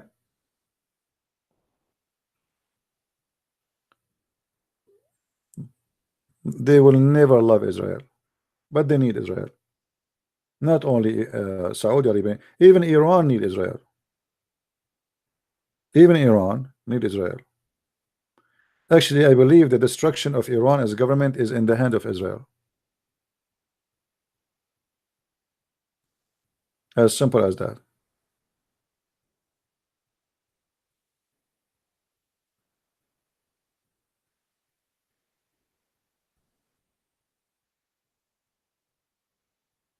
Uh, what do you think about Muslims according to the Bible? My friend, the Bible is very clear. Anyone who deny the Father and the Son is an Antichrist. Secondly, he will not go to heaven. Number three, the Bible warns us not to do what Muslims do. As an example, not to pray in the corners. That is what hypocrites do, and Islam teach hypocrisy. I remember when I was a kid, I go to a friend, you know, in school. We are kids, so when his father want to pray, he opened the windows, he opened the doors, so the balcony in the other side of the road, people will see him from everywhere. It's cold, and I say to him, "Why your father open the windows, man? It's cold." He said he liked people to see him. He want all the neighbor to see his praying. And if it's not cold outside, he will go and pray in the balcony. So all the neighborhood will see Hajj Ramadan praying in the balcony. Mimi Hijab is praying. Allahu Akbar. Once I enter, and the father is having a little rock in his hand, and he is hitting his forehead with it. I said to myself, what's wrong with this guy? Why he's doing that? I asked the kid, why each time I come here your dad is doing that? He said, because he want to make a spot in his head. Why he want to do that? I said, I don't know. And then I said, why? You know, why is that? I said, I don't know. He's a kid like me. I mean, we're kids. And later we learned that this is because he wanna go out in the street, and people will see this spot in his forehead, and people will think that he is a person who pray a lot. Hypocrites. In the month of Ramadan, I go to, like, you know, we are kids, you know, we finish school or etc. I go to this house, to this kid, Ahmed or Muhammad, whatever. And once we ate cookies, we are, you know, children's. We ate cookies, and I want to leave. He said, no, wait. I said, what? He went to the kitchen, he put some water in his lips, and, you know, he put some salt in his lips, and I was talking to him, he cannot talk. He don't talk. So I said, what are you doing? You look funny with this. Why you are doing this? And then after he finished, he said, this is what all my family do. Before we leave the house, we put salt in our lips, because that will make them look dry, and that will not make people know that we are not fasting. I said, who taught you this? He said, all of us, my dad, my mom, all of us. So they don't fast in Ramadan. They eat all day long inside the house, but when they want to leave, they put salt in their mouth. They put a lot of salt, like they cover it really like powder, you know, a lot of salt in their lips, and they don't move their lips for some time until the salt suck all the wet lips, will make them really dry. So when you go out, they will think they are fasting, and they are people who they are following Allah, and they are, you know. This is why I say to you, Islamic society is not really exist. What is exist is fear. Time will come, and all of this will go in garbage. They don't want to fast. Go to Dubai. What is Islam in Dubai? The prince, he donated to build mosque. The prince, he built the biggest mosque in Europe. The prince, but in his country there is no Islam. Did you watch the New Year evening in Dubai? You Muslims, what do you have with the New Year evening? Why you are celebrating the New Year evening? You know what I mean? What the New Year evening have to do with Dubai or Kuwait or Indonesia or Bangladesh or Turkey? What do you have to do with it? If nothing to do with it, then why you celebrate it? Where is Islam there? Christmas trees, Merry Christmas, Valentine. Go and see Valentine. You know. And by the way, the Muslims, the real Muslims, are doing their best to fight the impact of Christianity in Islamic countries, but they cannot. They are losing ground. Children's, they don't have happiness in Islam, so they celebrate Christmas. You go to the Middle East, you find many tons of thousands of houses, they have a Christmas tree inside the house. But this is a Muslim house. They don't believe in Christ. is born in this time or anything. They don't believe in anything of occasion like this. But because in their religion there's no happiness. Happiness in Islam is based on two things: food and sex. So if you're a child, what you do? They give you some change, you go and buy some sweet. This is what is called the Eid.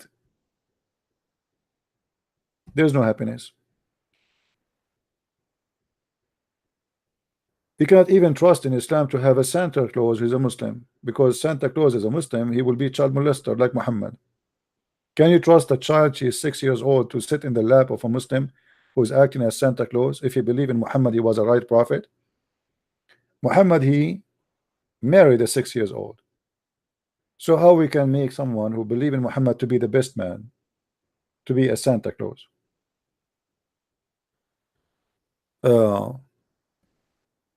Anyway, that's why I say I'm not really worried about Islam to grow. I'm worried about ignorance to grow between the Christians. And that's why we are here to fight the ignorance and fight the fake ones who defend Islam, specifically from the Christians. And there's a lot of them. I advise you, if you go to a church, you ask a question to the priest, you go to his church. What do you think about Islam? If he starts saying Islam is Abrahamic, Muhammad is a prophet, this guy is nothing but a scam. You leave his church immediately and you warn others about him. A church is a place where people say the truth. The Bible is so clear. Whoever denies the Father and the Son is an Antichrist. That is not Abrahamic. When the Bible says that, the one who denied the Father and the Son, that goes not only for the Muslims, goes anyone who deny.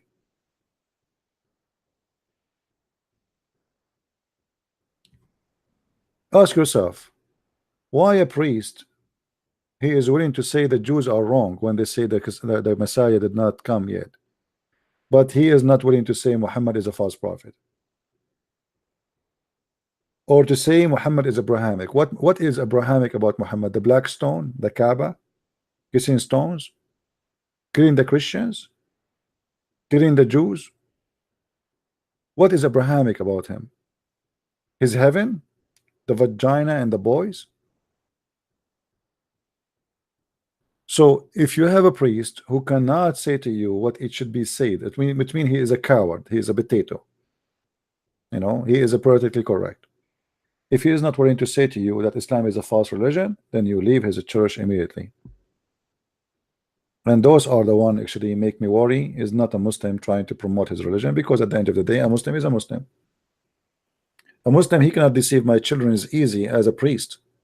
If a priest says Islam is a good religion, and your child going to church, he trusts this man. Your son, he will come back and he will say Islam is a good religion. When a priest, he invite Muslims to teach Christian children how to pray to Allah, why you will be upset if a Muslim, he try to teach your children about Allah, if your priest is trying to do that? All right? Abraham's seeds in Hajar. Okay, what Hajar have to do with Muhammad? And this is another stupid things we hear in our churches. I was going to close, but let us answer this person. You go to church, they say to you that Muhammad is from Ishmael. I challenge anyone to show me how Muhammad is from Ishmael. How in the world stupidity reached that point in churches? They say that Muhammad is from Ishmael.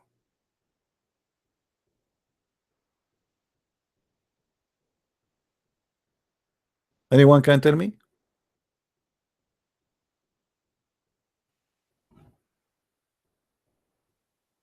How Muhammad became from Ishmael? Even the Muslims in their books, if you have my book, The Deception of Allah, you will see that the Muslims themselves agree that Ishmael, he learned Arabic at the age of 13. So he learned Arabic from the Arab, but he is the father of the Arab.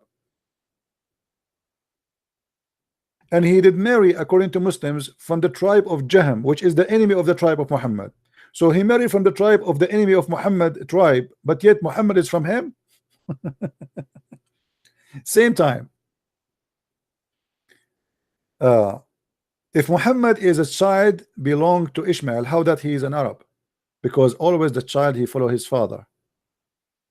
To make it simple, if Ishmael is a son of Abraham and he is an Aramaic, and his mother is an Egyptian, that's mean Ismail is half Egyptian, half Aramaic. So how my son is an Arab? Imagine I marry Japanese and I am an Arab, my son is German. That is funny, isn't it?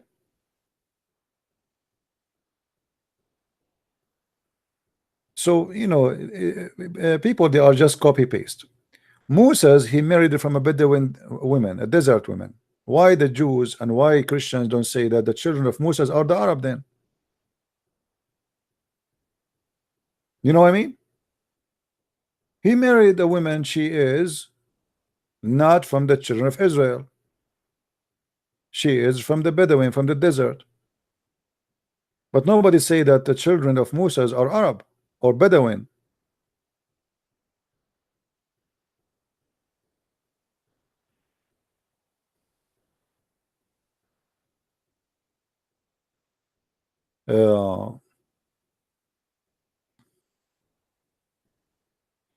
So when the Christian in the church, they say to you that Muhammad is from Ishmael, they are trying to give Muhammad legitimacy to be accepted to be a prophet. This is the whole point, to say he is from Ishmael, because that will make him from Abraham. You know what I mean? But if you ask your priest, can you show me where in the Bible it says that Ishmael is the father of the Arab? Can you show me that? Where it says that? Where you get this from?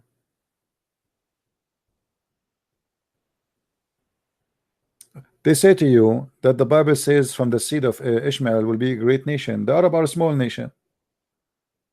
The Arab actually is the smallest nation in the Middle East. Many of you think that Morocco is an Arab. Morocco is not an Arab, is an African. Egyptian, not Arab, African. Tunisia, not Arab, African. And they are from ethnic group like Amazighi, etc., Egyptian. Syria are not Arab, they are Syrian. Iraqi are not Arab, they are the original of them, they are Assyrian. Iran is not Arab, they are Persian. So where is the Arab?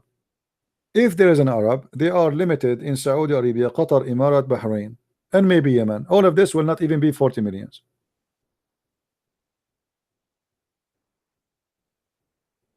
Where is the Arab?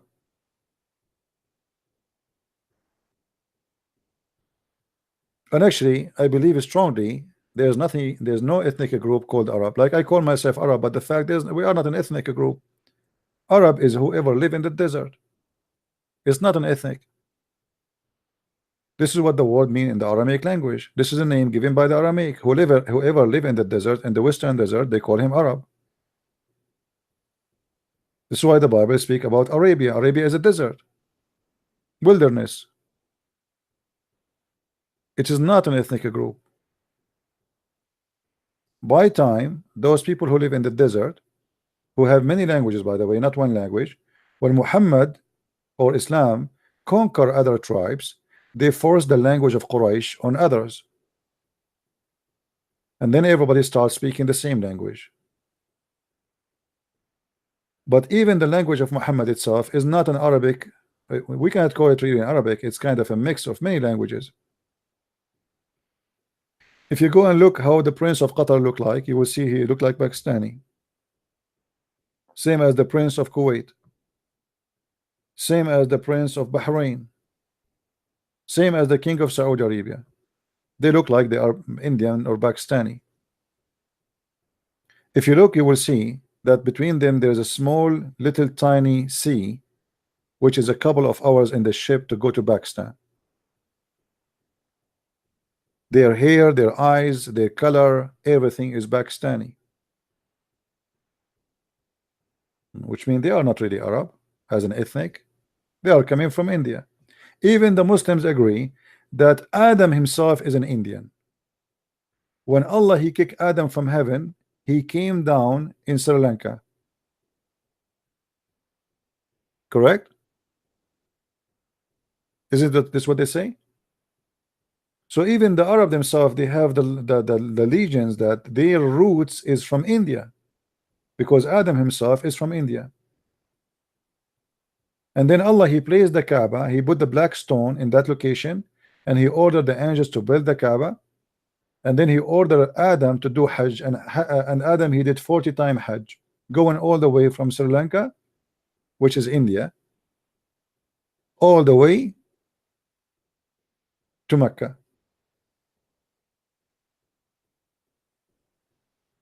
And even the black stone is very much similar with the Hindu stone, the stone of Shiva. It's a sexual stone. Present a vagina and a penis. So you will find a lot of similarity between them. Even when the Muslims, they wear the clothes of Hajj, do you see how they cover one shoulder with a sheet? This is Hindu clothes. This is exactly how the Hindu they clothe themselves. And they shave their head. This is exactly how the Hindu do.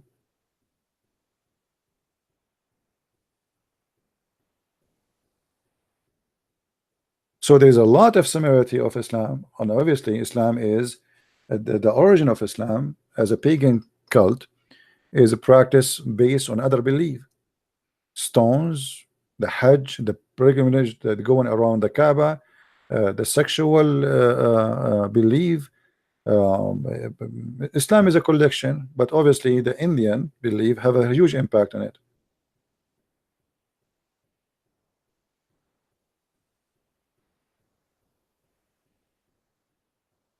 Right?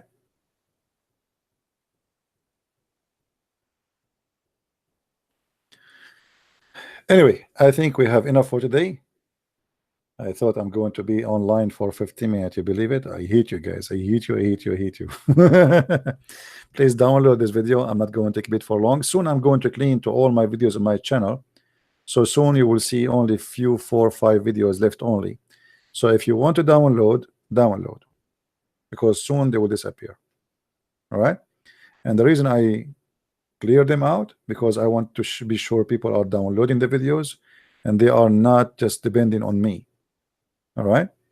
So if you care, take the videos, download them, cut them pieces, do whatever you want with them, be part of the mission, make your own channel, get your own subscribers. Even you can add commercial if you like to make money. Good for you. I mean, I'm not against you to do that.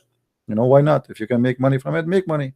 You know, you will make money and you earn a blessing in the same time, because you save somebody's life by learning the truth.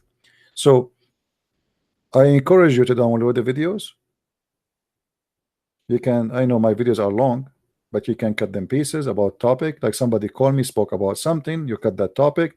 I thought about something specifically. You think it's important, cut it and post it in YouTube. And there's many, actually, I really appreciate them in YouTube right now. They are posting a lot of videos of my videos. And like there's a guy, his channel is called Christian Prince Debate. So if you are a person who want to watch my debate but you don't want to watch the rest, maybe my video is long but you want to see a real debate, then this guy, he have tons of debates, which he obviously is taking him time to cut it off, post it again. You know, good for him. His channel is growing. Maybe he have, I don't know how many subscribers he have. So you can do the same. You can copy, you can paste, you can do, you know. Let us do something. Let us be useful. Let us not to be people who watch and don't care.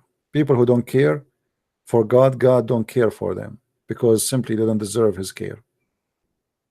If you don't want God to be in your life, you don't want God to take some of your time, that's mean you are selfish. And time will come and will go fast. Yesterday I was a kid, and you will see how time is going to go very fast. So do something good for your future. Do something good for others. Help others to know the truth. If somebody watch a video, even though you are not the one who's talking there, but you are the one who posted, you receive the blessing of the Lord, because you are the one who helped this person to see and to learn. So yes, you are the one who made him leave Islam, not me, because it's you who put that video in front of him, and you are the one who brought the awareness of the cult. So we need to do what we can do and not to depend in one person. All right. So I want to say thank you for being here. May the Lord bless you, and until we see you soon again. Christ is Lord, Islam is false. Thank you very much. Bye bye.